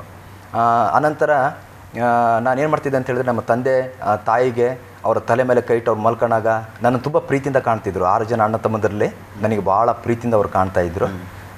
ಆವಾಗ ಅವರು ತಲೆ ಮೇಲೆ ಕೈ ಇಟ್ಟು ನಾನು ಪ್ರಾರ್ಥನೆ ಮಾಡ್ತಿದ್ದೆ, ದೇವರೇ ಹೇಗಾದರೂ ಮಾಡಿ ನಮ್ಮ ತಂದೆ ತಾಯಿ ಕುಡುಕ್ತನದಿಂದ ಹೊರತನ್ನಿ ಸ್ವಾಮಿ, ಜಮೀನಿದೆ ಆಸ್ತಿ ಇದೆ ಆದರೆ ಮನೆಯಲ್ಲಿ ಶಾಂತಿ ಮತ್ತು ಸಮಾಧಾನ ಇಲ್ಲ ಎಂಬುದಾಗಿ ನಾನು ಆ ರೀತಿ ಪ್ರಾರ್ಥನೆ ಮಾಡಿದಾಗ ಒಂದು ಮೀಟಿಂಗ್ನಲ್ಲಿ ನಮ್ಮ ತಂದೆ ಸಂಪೂರ್ಣವಾಗಿ ಅವರು ರಕ್ಷಣೆ ಮಾರ್ಗಕ್ಕೆ ಬರಲಿಕ್ಕೆ ಅವರು ಪ್ರಾರಂಭ ಮಾಡಿದ್ರು. ಆನಂತರ ಇವತ್ತು ಕರ್ತನನ್ನು ಅವರು ಅಂಗೀಕಾರ ಸಂಪೂರ್ಣ ಇಡೀ ಕುಟುಂಬ ಸಂಪೂರ್ಣವಾಗಿ ಕರ್ತನನ್ನು ಅಂಗೀಕಾರ ಮಾಡ್ಕೊಂಡಿದ್ದಾರೆ. ನಿಮ್ಮ ಆರ್ಥಿಕ ಪರಿಸ್ಥಿತಿ ಮನೆಯಲ್ಲಿ ಹೇಗಿತ್ತು ಮುಂಚೆ? ಸ್ವಲ್ಪ ಕುಡುಕ್ತನ ನಿಮಿತ್ತವಾಗಿ ಆರ್ಥಿಕ ಪರಿಸ್ಥಿತಿ ಸರಿಯೇ ಇರಲಿಲ್ಲ. ಹೌದು. ಫಸ್ಟ್ ನೀವು ಮತ್ತೆ ಅದು ನೀವು ಮನೆಗೆ ಹೋದ್ರಿ, ದರ್ಶನ ಕಂಡ್ರಿ, ಅದು ಏನು ಮಾಟ ಮಂತ್ರ ಮಾಡಿದ್ರೆ ತೆಗೆಸ್ತಿದ್ರಿ. ಅದರ ನಂತರ ನಿಮ್ಮ ಕುಟುಂಬದಲ್ಲಿ ಅಣ್ಣ ಅತ್ತಿಗೆ ಬಂದರು, ನಂತರ ಬಾಕಿಯವರು ಭಾಷೆ? ಹೌದು. ಬಾಕಿಯವರು ಎಲ್ಲ ಬಂದರು? ಎಲ್ಲ ಬಂದರು, ಎಲ್ಲ ರಕ್ಷಣೆ. ನಂತರ ನಿಮ್ಮ ಮನೆಯಲ್ಲಿ ಸಮಾಧಾನ ಬಂತ ಭಾಷೆ? ಹೌದು. ಹೇಗೆ ಸಮಾಧಾನ ಆಯಿತು? ಮತ್ತೆ ಹೇಗೆ ಸಮಾಧಾನ ಆಯ್ತು ಅಂತ ಹೇಳಿದ್ರೆ, ಮತ್ತೆ ಅವರೇ ಪಾಸ್ಟರ್ನ ಕರೆಸಿ, ನಮ್ಮ ಆತ್ಮಿಕ ತಂದೆ ಸುರೇಶ್ ಪಾಸ್ಟರ್ ಅಂತೇಳಿ ಅವರು ಬಿಜಾಪುರದಲ್ಲಿ ಸೇವೆ ಮಾಡ್ತಾ ಇದ್ದಾರೆ. ಅವರು ಬಂದು ಅವರು 7 ದಿನ ನಮ್ಮ ಮನೆಯಲ್ಲಿ ಅವರು ಉಪವಾಸ ಮಾಡಲಿಕ್ಕೆ ಪ್ರಾರಂಭ ಮಾಡಿದ್ರು. ಅಂಥ ಸಂದರ್ಭದಲ್ಲಿ ನಮ್ಮ ಮನೆಯಲ್ಲಿ ನಮ್ಮ ತಂದೆ ತಾಯಿ ಎಲ್ಲರೂ ಆ ಪ್ರಾರ್ಥನೆಯಲ್ಲಿ ಕೂತ್ಕೊಂಡು ಪ್ರಾರ್ಥನೆ ಮಾಡಲಿಕ್ಕೆ ಪ್ರಾರಂಭ ಮಾಡಿದ್ವಿ. ನನಗೆ ಮೊದಲಾಗಿ ಸುವಾರ್ತೆ ಹೇಳಿದ್ದು ಕುಮಾರ್ ಪಾಸ್ಟರ್ ಮತ್ತು ಗೋವಿಂದ್ ಪಾಸ್ಟರ್ ಎಂಬುದಾಗಿ ಅವರು ಸುವಾರ್ತೆ ಹೇಳಿದ್ರು. ನನಗೆ ಕರ್ತನ ಕಡೆಗೆ ನಡೆಸಿದ್ರು. ಆತ್ಮಿಕವಾಗಿ ನನಗೆ ಬೆಳೆಸಿದ್ದು ಸುರೇಶ್ ಪಾಸ್ಟರ್. ನಂತರ ನಿಮ್ಮ ಇಡೀ ಕುಟುಂಬವೇ ಕರ್ತನ ಕಡೆಗೆ ಬಂತು? ಹೌದು. ಮತ್ತೆ ನೀವು ಹೇಗೆ ಸೇವೆಯನ್ನು ಹೇಗೆ ಪ್ರಾರಂಭ ಮಾಡಿದ್ರಿ? ನಿಮ್ಮ ಬೈಬಲ್ ಕಾಲೇಜ್ ಆದ ನಂತರ ನೀವು ತಿರುಗಿ ಬಂದ್ರಿ. ಹೌದು. ತಿರುಗಿ ಬಂದ ನಂತರ ಈ ದೇವರು ಹೇಗೆ ನಿಮ್ಮ ಜೊತೆಯಲ್ಲಿ ಮಾತಾಡಿದಂದ್ರೆ ವೆಂಕಟೇಶ್ ಪಾಸ್ಟರ್, ವೆಂಕಟೇಶ್ ಹೆದರಿದ್ರು ನನ್ನ ಮನವೇ ಪಾಸ್ಟರ್, ಅವರು ಆ ಸಂದರ್ಭದಲ್ಲಿ ಅಲ್ಲಿ ನಮ್ಮ ಊರಿಗೆ ಒಂದು ಕ್ರಿಸ್ಮಸ್ ನಾವು ಮಾಡಿದ್ವಿ. ಕ್ರಿಸ್ಮಸ್ ಮಾಡಿದಂಥ ಸಂದರ್ಭದಲ್ಲಿ ಅವರು ಬಂದಾಗ ಅವರು ನನ್ನ ಜೊತೆಗೆ ಕ್ರಿಸ್ಮಸ್ ಅಂದರೆ ಹೇಗೆ ಮಾಡಿದ್ರಿ? ಕ್ರಿಸ್ಮಸ್ ಅಂತ ಹೇಳಿದ್ರೆ ಇಡೀ ಊರಿನವ್ರನ್ನ ಕರೆಸಿ ಒಂದು ದೊಡ್ಡ ಟಗರನ್ನು 2 ಟಗರನ್ನು ಕಡಿದು ಎಲ್ಲ ಊರಿನವರಿಗೆ ನಾವು ಒಂದು ಸುವಾರ್ತೆ ಹೇಳಬೇಕು ಇದ್ರ ಮುಖಾಂತರವಾಗಿ ಅಂತೇಳಿ ಒಂದು ಹಬ್ಬ ಮಾಡಬೇಕಂತೇಳಿ ಮಾಡಿ, ನಂತರ ನಾವು ಅದನ್ನು ಮಾಡಿ ಏರ್ಪಾಟ್ ಮಾಡೋಂಥ ಸಂದರ್ಭದಲ್ಲಿ ಅವತ್ತು ವೆಂಕಟೇಶ್ ಪಾಸ್ಟರ್ ಅವರು ಅಲ್ಲಿಗೆ ಬಂದು ಅವರು ನನಗೆ ಮಾತಾಡಿಸಿ ಮತ್ತು ನನಗೆ ಉತ್ತೇಜನ ಪಡಿಸಿ, ಮತ್ತು ಇನ್ನೊಬ್ಬರು ರೆವರೆಂಡ್ ಸಾಲಮನ್ ಅಯ್ಯನವರು ಅವರು ನನ್ನ ಹೆಗಲ ಮೇಲೆ ಕೈ ಇಟ್ಟು ಪ್ರಾರ್ಥನೆ ಮಾಡಿದ್ರು. ಆನಂತರ ದಿನಗಳಲ್ಲಿ ನನ್ನ ಜೀವನ ಸಂಪೂರ್ಣವಾಗಿ ಸೇವೆಗೆ ನಾನು ಸಮರ್ಪಣೆ ಮಾಡಿದೆ. ಸೇವೆಗಾಗಿ ಸಮರ್ಪಣೆ ಮಾಡಿದ ಸಮಯದಲ್ಲಿ ಕೂಡ ನೀವು ನಿಮ್ಮ ಪ್ರಾರಂಭ ಹೋದಂಥ ಚರ್ಚೆಗೆ ಸಭೆಗೆ ಹೋಗ್ತಿದ್ರಾ? ಹೌದು, ಹೋಗ್ತಿದ್ದೆ. ಅದೇ ಸಭೆಗೆ? ಸುರೇಶ್ ಪಾಸ್ಟರ್ ಸಭೆಗೆ ಹೋಗ್ತಿದ್ದೆ? ಸುರೇಶ್ ಪಾಸ್ಟರ್ ಸಭೆಗೆ ನಾನು ಹೋಗ್ತಿದ್ದೆ. ನಂತರ ಎಷ್ಟು ಸಮಯ ಅವ್ರ ಜೊತೆ ಇಲ್ಲಿದ್ರಿ ಪಾಸ್ಟರ್? ಅವರ ಜೊತೆಗೆ ನಾನು ಸುಮಾರು 1 ವರ್ಷ ನಾನಿದ್ದೆ ಅವ್ರ ಜೊತೆಗೆ. ನಂತರ ಹೇಗೆ ನಿಮಗೆ ಪೂರ್ಣ ಸೇವೆಗಾಗಿ ಹೇಗೆ ಕರೆ ಬಂತು? ಪೂರ್ಣ ಸೇವೆಗಾಗಿ ನೀವು ಹೇಗೆ ಒಪ್ಪಿಸಿಕೊಟ್ರಿ? ಆಮೇಲೆ ನಂತರ ನಾನು ಸರಿ ನನಗೆ ಸೇವೆಗೆ ಹೋಗ್ಬೇಕಂತೇಳಿ ನಾನು ಇನ್ಮೇಲೆ ಪಾಸ್ಟರ್ ನನಗೆ ಹೇಳಿದ್ರು, ಮತ್ತು ನೀವು ಎಲ್ಲದ ಕಡೆ ಒಂದು ಕಡೆ ಹೋಗಿ ಸೇವೆ ಮಾಡಿ ದೇವರ ರಾಜ್ಯದ ವಿಷಯ ಕುರಿತು ನೀವು ಸಾರಿ ಎಂಬುದಾಗಿ ಹೇಳಿದಾಗ, ಅಂಥ ಸಂದರ್ಭದಲ್ಲಿ ನಾನು ಹಿರಿಯೂರಿಗೆ ನಾನು ಫಸ್ಟು ಚಿತ್ರದುರ್ಗ ಡಿಸ್ಟಿಕ್ ಹಿರಿಯೂರು ತಾಲೂಕಲ್ಲಿ ಪ್ರಥಮವಾಗಿ ಸೇವೆಗೆ ನಾನು ಹೋದೆ. ಈಗ ನಿಮಗೆ ದೇವರ ದರ್ಶನ ಕೊಟ್ಟ ಅಂದರೆ ಯಾರಾದರೂ ಪ್ರವಾದಿಗಳು ನಿಮ್ಮ ಸೇವೆಗಾಗಿ ದೇವರು ನಿಮ್ಮನ್ನು ಆರಿಸಿಕೊಂಡಿದ್ದಾನೆ, ಸೇವೆಗಾಗಿ ನೀವು ಹೋಗಿ ಅಥವಾ ದೇವರು ಹೇಳಿದನ ಅಂದರೆ ದೇವರು ದರ್ಶನವಾಗಿ ಕೊಟ್ಟನ ಸೇವೆಗೆ ಹೋಗಬೇಕು, ನನ್ನ ಸೇವೆ ಮಾಡಬೇಕು ಅಂತ ಹೇಳಿ ಯಾವುದಾದ್ರೂ ಪ್ರದೇಶವನ್ನು ದೇವರು ನಿಮಗೆ ತೋರಿಸಿದ ಇಂಥದ್ದು ಯಾವುದರ ಸಂಗತಿ ಉಂಟಾ? ಹೌದು, ನಾನು ಹಿರಿಯೂರಲ್ಲಿ ಸೇವೆ ಮಾಡಿದಂಥ ಸಂದರ್ಭದಲ್ಲಿ ತುಂಬ ಕಷ್ಟಕರವಾದಂಥ ಸ್ಥಿತಿಯಿಂದ ನನ್ನ ಸೇವೆ ಪ್ರಾರಂಭ ಆಯಿತು. ಕಷ್ಟಕರ ಅಂದರೆ ಏನು ಭಾಷೆ? ಕಷ್ಟಕರ ಅಂತ ಹೇಳಿದ್ರೆ ಯಾರು ಗೊತ್ತು ಗುರಿ ಇಲ್ಲದಂಥ ಸ್ಥಳಕ್ಕೆ ನಾನು ಹೋಗಿದ್ದೆ. ಅದಂಥ ಸಂದರ್ಭ ಒಬ್ಬಂಟಿಗರಾಗಿ ಹೋಗಿದ್ದೆ? ಹೌದು, ಒಬ್ಬಂಟಿಗರಾಗಿ ನಾನು ಹೋಗಿದ್ದೆ. ಆನಂತರ ಅಲ್ಲಿ 2 ವರ್ಷ ಸೇವೆ ಮಾಡಿದೆ. ಸೇವೆ ಮಾಡಿದ ನಂತರ ನನಗೆ ಒಬ್ಬರು ಪ್ರವಾದಿ ಮುಖಾಂತರವಾಗಿ ನನಗೆ ಹೊಸದುರ್ಗಕ್ಕೆ ನನಗೆ ಹೋಗಲಿಕ್ಕೆ ದೇವರು ಮಾತನಾಡಿದ್ರು. ಹೊಸದುರ್ಗಕ್ಕೆ ಪ್ರಥಮವಾಗಿ ನಾನು ಹೋದೆ, ಚಿತ್ರದುರ್ಗ ಡಿಸ್ಟಿಕ್ ಹೊಸದುರ್ಗ. ಈಗ ನೀವು ಎಲ್ಲಿ ಹೇಳಿದ್ರಿ? ಹಿರಿಯೂರಿನಲ್ಲಿ ನೀವು ಸೇವೆ ಹೇಗೆ ಮಾಡಿದ್ರಿ ಭಾಷೆ? ಪ್ರಾರಂಭ ಹೇಗೆ ಮಾಡಿದ್ರಿ? ಅಲ್ಲಿ ಹೋಗಿ ಪ್ರಾರಂಭ ಸೇವೆ ಎಲ್ಲ ಹಳ್ಳಿಗಳಿಗೆ ಹೋಗ್ತಾ ಇದ್ದೆ. ಹಳ್ಳಿಗಳಿಗೆ ಹೋಗ್ಬಿಟ್ಟು ಅವರಿಗೆ ಯೇಸು ಸ್ವಾಮಿ ಕರಪತ್ರಿಕೆ ಕೊಡ್ತಾ ಇದ್ದೆ. ಕರಪತ್ರಿಕೆ ಕೊಡ್ತಿದ್ದೆ. ಕೆಲವರು ಸ್ಪಂದಿಸ್ತಾ ಇದ್ರು, ಕೆಲವರು ಸ್ಪಂದಿಸ್ತಾ ಇರಲಿಲ್ಲ. ಆದರೂ ಹಾಗೆಯೇ ಒಂದು ಸಣ್ಣದಂಥ ಮನೆಯಲ್ಲಿ ನಾವು ಪ್ರಾರಂಭ ಮಾಡಿದ್ವಿ. ಪ್ರಾರಂಭ ಮಾಡಿ ಅಲ್ಲಿ ಸುಮಾರು 2.5ರಿಂದ 3 ವರ್ಷ ನಾವು ಸೇವೆಯಲ್ಲಿ ಮಾಡಿದ್ವಿ. ಮಾಡಿದ ನಂತರ ನನಗೆ ಒಬ್ಬರ ಮುಖಾಂತರವಾಗಿ ನನಗೆ ದೇವರು ಮಾತನಾಡಿದಂಥ ಸಂದರ್ಭದಲ್ಲಿ ನಾನು ಹೊಸದುರ್ಗ ಪಟ್ಟಣಕ್ಕೆ ನಾನು ಹೋದೆ. ಅಲ್ಲಿ ಕೂಡ ನನಗೆ ಪರಿಚಯವಿರಲಿಲ್ಲ. ಹೊಸದಾಗಿ ಹೋಗಿ ನಾವು ಅಲ್ಲಿ ಸೇವೆಯನ್ನು ಪ್ರಾರಂಭ ಮಾಡಿದೆ. 7 ದಿನ ಈ ರೀತಿಯಾಗಿ ನಾನು ಪ್ರಾರಂಭ ಮಾಡಿದೆ. ಪ್ರಾರಂಭ ಮಾಡಿದ ನಂತರ ಏನಾಯ್ತು ಎಂಬುದಾಗಿ ನಾವು ನೋಡೋದಾದರೆ ನನಗೆ ಸೇವೆಗೆ ನಾನು ಬಂದೆ, ಪ್ರಥಮವಾಗಿ ನಾನು ಬಂದೆ ಸೇವೆಗೆ. ಬಂದ ನಂತರ ಏನಾಯ್ತು ಅಂತ ಹೇಳಿದ್ರೆ ನನಗೆ ಮೂತ್ರ ವಿಸರ್ಜನೆ ಮಾಡೋಕ್ಕಾಗ್ತಿರಲಿಲ್ಲ. ನನಗೆ ಮೂತ್ರ ವಿಸರ್ಜನೆ ಮಾಡೋಕ್ಕಾಗ್ತಿರಲಿಲ್ಲ, ಹೊಟ್ಟೆ ಮುಂದೆ ಬಂದುಬಿಡೋದು. ಈ ರೀತಿ ಪ್ರಾರಂಭವಾಯಿತು. ಸರಿ, ಆ ಸಂದರ್ಭದಲ್ಲಿ ನಾನು ನನ್ನ ಫ್ರೆಂಡು ಡಾಕ್ಟರ್ ಹತ್ರ ಕರ್ಕೊಂಡು ಹೋದಂಥ ಸಂದರ್ಭದಲ್ಲಿ ಅವರು ಸ್ಕ್ಯಾನಿಂಗ್ ಮಾಡಿಸಿದಾಗ ಕಿಡ್ನಿಯಲ್ಲಿ ಸ್ಟೋನ್ ಇದೆ ಎಂಬುದಾಗಿ ಹೇಳಿದ್ರು. ಅಂಥ ಸಂದರ್ಭದಲ್ಲಿ ಸರಿ, ಅವರು ಆಪ್ರೇಷನ್ ಮಾಡಲಿಕ್ಕೆ 1.5 ಲಕ್ಷ ನನಗೆ ಕೇಳಿದ್ರು ಆಪ್ರೇಷನ್ ಮಾಡಲಿಕ್ಕೆ. ನಾನು ಅವಾಗ, ದೇವರೇ ನಿನ್ನ ಸೇವೆಗೆ ನಾನು ಬಂದಿದ್ದೀನಪ್ಪ, ಎಲ್ಲಿಂದ ನಾನು 1.5 ಲಕ್ಷ ತರಲಿ ಎಂಬುದಾಗಿ ತುಂಬ ನನಗೆ ನಿರಾಸೆ ಕಾಡ್ತಾಯಿತ್ತು. ಸೇವೆನೇ ಬೇಡ, ವಾಪಸ್ ಹೋಗ್ಬಿಡೋಣ ಅನ್ನುವಂಥ ಸ್ಥಿತಿಗೆ ಬಂದುಬಿಟ್ಟಿದೆ. ಆಮೇಲೆ ಬರೀ ಪ್ರೇಯರ್ ಮಾಡೋದು ಸ್ವಲ್ಪ ಕಡಿಮೆ ಆಯಿತು. ನನ್ನ ಮೊದಲಿಂದ ನನ್ನ ಜೀವಿತದಲ್ಲಿ, ಯೌವನ ಕಾಲದಿಂದಲೂ ನನ್ನ ಜೀವಿತದಲ್ಲಿ ಪ್ರಾರ್ಥನೆ ಹಂಬಲ ನನಗೆ ಜಾಸ್ತಿ. ತುಂಬ ಪ್ರಾರ್ಥನೆ ಮಾಡಬೇಕು, ದೇವರೊಂದಿಗೆ ಇರಬೇಕು ಅಂತ ನನಗೆ ಭಾಳ ಒಂದು ಆಸೆ. ನನ್ನ ಆತ್ಮಿಕ ತಂದೆನೂ ಕೂಡ ಆ ರೀತಿಯಾಗಿ ನನಗೆ ಬೆಳೆಸಿದ್ರು. ಆಮೇಲೆ ನಾನು ಸರಿ, ಅನಂತರ ಏನು ಮಾಡಿದೆ ಅಂತ ಹೇಳಿದ್ರೆ, ನಾನು ಒಂದು ತೀರ್ಮಾನಕ್ಕೆ ಬಂದೆ. ದೇವರೇ, ನಿನ್ನ ಸೇವೆಗೆ ನಾನು ಬಂದಿದ್ದೀನಿ, ಹೆಜ್ಜೆ ಇಟ್ಟಿದ್ದೀನಿ, ಯಾವ ಕಾರಣಕ್ಕೂ ನಾನು ಸತ್ರು ಕೂಡ ಆ ಒಂದು ದೃಢವಾದಂಥ ಹೆಜ್ಜೆಯಿಂದ ನಾನು ತಿರುಗಿ ನೋಡೋದಿಲ್ಲ ಎಂಬುದಾಗಿ ಒಂದು ತೀರ್ಮಾನ ಮಾಡಿ 21 ದಿನ ನಾನು ಫಾಸ್ಟಿಂಗ್ ಮಾಡಬೇಕೆಂಬುದಾಗಿ ತೀರ್ಮಾನ ಮಾಡಿದೆ. ಆಲ್ರೆಡಿ ನಾನು ಹೊಸದುರ್ಗದಲ್ಲಿ ನಾನು ಸೇವೆ ಮಾಡುವಂಥ ಸಂದರ್ಭದಲ್ಲಿ ದೇವ್ರು ನನಗೆ ಆತ್ಮಗಳನ್ನು ಕೊಟ್ಟರು. ಆವಾಗನೇ ನನಗೆ ಸುಮಾರು ಒಂದು 80-100 ಹತ್ತಿರ ವಿಶ್ವಾಸಿಗಳು ದೇವ್ರು ನನಗೆ ಕೊಟ್ಟಂಥ ಸಂದರ್ಭದಲ್ಲಿ ವಿಶ್ವಾಸಿಗಳಿಗೆ ನಾನು ಹೇಗೆ ಹೇಳಿ ನನಗೆ ಈ ಪ್ರಾಬ್ಲಮ್ ಇದೆ ಅಂತೇಳಿ, ನಾನೊಬ್ಬ ಸೇವಕನಾಗಿ. ಅಂಥ ಸಂದರ್ಭದಲ್ಲಿ ಏನಾಯ್ತು ಅಂದಾಗ ಒಂದು ತೀರ್ಮಾನ ಮಾಡಿದೆ. ನಾನು 21 ದಿನ ಕರ್ತನೆ ನಿನ್ನ ಪಾದದಲ್ಲಿ ನಾನು ಇರ್ತೀನಿ, ನೀನು ನನಗೆ ಗುಣಪಡಿಸುವಂಥ ವೈದ್ಯನಕ್ಕಿಂತ ಘನ ವೈದ್ಯನು ಮತ್ತು ಬೋಧಕ ನೀನಾಗಿದ್ದೆ ಎಂಬುದಾಗಿ ಕರ್ತನಲ್ಲಿ ವಿಶ್ವಾಸ ಇಟ್ಟು ನಾನು ಪ್ರಾರ್ಥನೆ ಮಾಡಲಿಕ್ಕೆ ಪ್ರಾರಂಭ ಮಾಡಿದೆ. 21 ದಿನ ನಾನು ನಿರ್ಧಾರ ಮಾಡಿದ್ದೆ. 18ನೇ ದಿನದಲ್ಲಿ ನನಗೆ ಗೊತ್ತಿಲ್ಲದ ರೀತಿಯಲ್ಲಿ ಮೂತ್ರ ವಿಸರ್ಜನೆ ಮಾಡೋಕ್ಕೆ ನಾನು ಹೋದಂಥ ಸಂದರ್ಭದಲ್ಲಿ ಏನೋ ನನ್ನ ಒಳಗಿಂದ ಏನೋ ಒಂದು ಕಿತ್ತು ಹೊರ ಬಂದಾಗಾಯಿತು. ಅವತ್ತಿಂದ ನನಗೆ ಸಂಪೂರ್ಣವಾದಂಥ ಆರೋಗ್ಯ ಮತ್ತು ಮೂತ್ರ ವಿಸರ್ಜನೆ ಮಾಡಲಿಕ್ಕೆ ಯಾವುದೇ ಒಂದು ತೊಂದರೆ ಇಲ್ಲದ ರೀತಿಯಲ್ಲಿ ದೇವರು ಕೃಪೆ ಮಾಡಿದ್ರು. ಆನಂತರ ನಾನು ಮತ್ತೆ ನಾನು ಆರೋಗ್ಯವಂತನಾದೆ. ಸೇವೆಗೆ ಇನ್ನೂ 21 ದಿನ ಭಾಳ ಜಯವಾಗಿ ನಾನು ಮುಗಿಸಿದ ನಂತರ ಆಮೇಲೆ ನಾನು ನಾನು ಸ್ಕ್ಯಾನಿಂಗ್ಗೆ ಒಳಪಟ್ಟಂಥ ಸಂದರ್ಭದಲ್ಲಿ ಡಾಕ್ಟ್ರು ಹೇಳಿದ್ರು, ಏನು ಇಲ್ಲಲ್ಲ, ಏನು ಇದು ಅಂಥೇಳಿ ಡಾಕ್ಟರ್ ಭಾಳ ವಿಸ್ಮಯಪಟ್ಟಂಥ ಅದ್ಭುತ ಮತ್ತು ನನ್ನ ಜೀವಿತದಲ್ಲಿ ದೇವರು ದೊಡ್ಡ ಕಾರ್ಯ ಮಾಡಿದ್ದಾರೆ. ಆತನಿಗೆ ನಾನು ಸ್ತೋತ್ರ ಮಾಡ್ತೀನಿ. ಪಾಸ್ಟರ್, ಇವಾಗ ನಿಮ್ಮ ಸೇವೆ ಬಗ್ಗೆ ಹೇಳಿದ್ರಿ, ನಿಮಗೆ ಮದುವೆ ಆಗಿದೆ ಪಾಸ್ಟರ್? ಹೌದು, ಮದುವೆ ಆಗಿದೆ. ಎಷ್ಟು ಜನ ಮಕ್ಕಳಿದ್ದಾರೆ? ನನಗೆ 2 ಮಕ್ಕಳು. ಯಾವಾಗ ಮದುವೆ ಆಯಿತು ಪಾಸ್ಟರ್? ನಂದು 2004ರಲ್ಲಿ ಮದುವೆ ಆಯಿತು. ಅವಾಗ ಹೊಸದುರ್ಗದಲ್ಲಿ ಸೇವೆಗೆ ಬಂದಿದ್ರ? ಹೌದು, ಹೊಸದುರ್ಗ ಸೇವೆಯಲ್ಲಿ ಇರುವಾಗ ನೀವು ಮದುವೆ ಆದ್ರೆ? ಮದುವೆ ಆದೆ, ಹೌದು.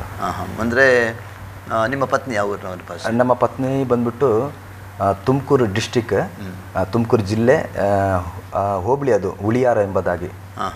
ಅವರು ಕೂಡ ರಕ್ಷಣೆ ಹೊಂದಿದವರು? ಹೌದು, ಅವರು ಕೂಡ ರಕ್ಷಣೆ ಹೊಂದಿದ್ದಾರೆ. ಅಂದರೆ ಅವರು ಸೇವೆಗಾಗಿ ಒಪ್ಪಿಸಿಕೊಟ್ಟು? ಹೌದು, ಒಪ್ಪಿಸಿಕೊಟ್ಟಿದ್ದಾರೆ. ಪಾಸ್ಟರ್, ನಂತರ ನೀವು ಅಲ್ಲಿ ಹೊಸದುರ್ಗದಲ್ಲಿ ಸೇವೆ ಮಾಡಿದ ಸಮಯದಲ್ಲಿ ನಿಮಗೆ ಸುಲಭದಲ್ಲಿ ಸೇವೆ ಮಾಡಲಿಕ್ಕೆ ಆಯಿತಾ? ಇನ್ನು ಅನೇಕ ಕಡೆಗಳು ನೋಡ್ತೇವೆ, ಕ್ರಿಸ್ತ ವಿರೋಧಿಗಳು ಸೇವೆ ಮಾಡಲಿಕ್ಕೆ ಬಿಡೋದಿಲ್ಲ ಅಂತ ಏನಾದರೂ ನಿಮಗೆ ಸಮಸ್ಯೆ ಬಂದಿತ್ತಾ? ಹೌದು, ಅದು ಭಾಳ ಇಂಪಾರ್ಟೆಂಟು. ನೀವು ಕೇಳಿದ್ದಕ್ಕೆ ಥ್ಯಾಂಕ್ಸ್ ನಾನು ಹೇಳ್ತೀನಿ. ಏನಂತ ಹೇಳಿದ್ರೆ, ನಾನು ಸೇವೆ ಪ್ರಾರಂಭವಾದ ನಂತರ ಸೇವೆ ಭಾಳ ಒಂದು ಅದ್ಭುತ ರೀತಿಯಲ್ಲಿ ದೇವರು ಅನೇಕ ರೋಗಗಳು, ಕ್ಯಾನ್ಸರ್, ಅನೇಕ ವ್ಯಾಧಿ ಪೀಡಿತರು ಮತ್ತು ಏಡ್ಸಿನಿಂದ ಕೂಡ ಗುಣ ಆದ ನಂತರ ನನಗೆ ಕ್ರೈಸ್ತ ವಿರೋಧಿಗಳು ಏನು ಮಾಡಿದ್ರು ಅಂತ ಹೇಳಿದ್ರೆ, ಒಂದು ದಿನ ಬಂದು ನಾವು ಮನೆಯಲ್ಲಿ ನಾವು ಪ್ರಾರ್ಥನೆ ಪ್ರಾರಂಭ ಮಾಡಿದ್ವಿ.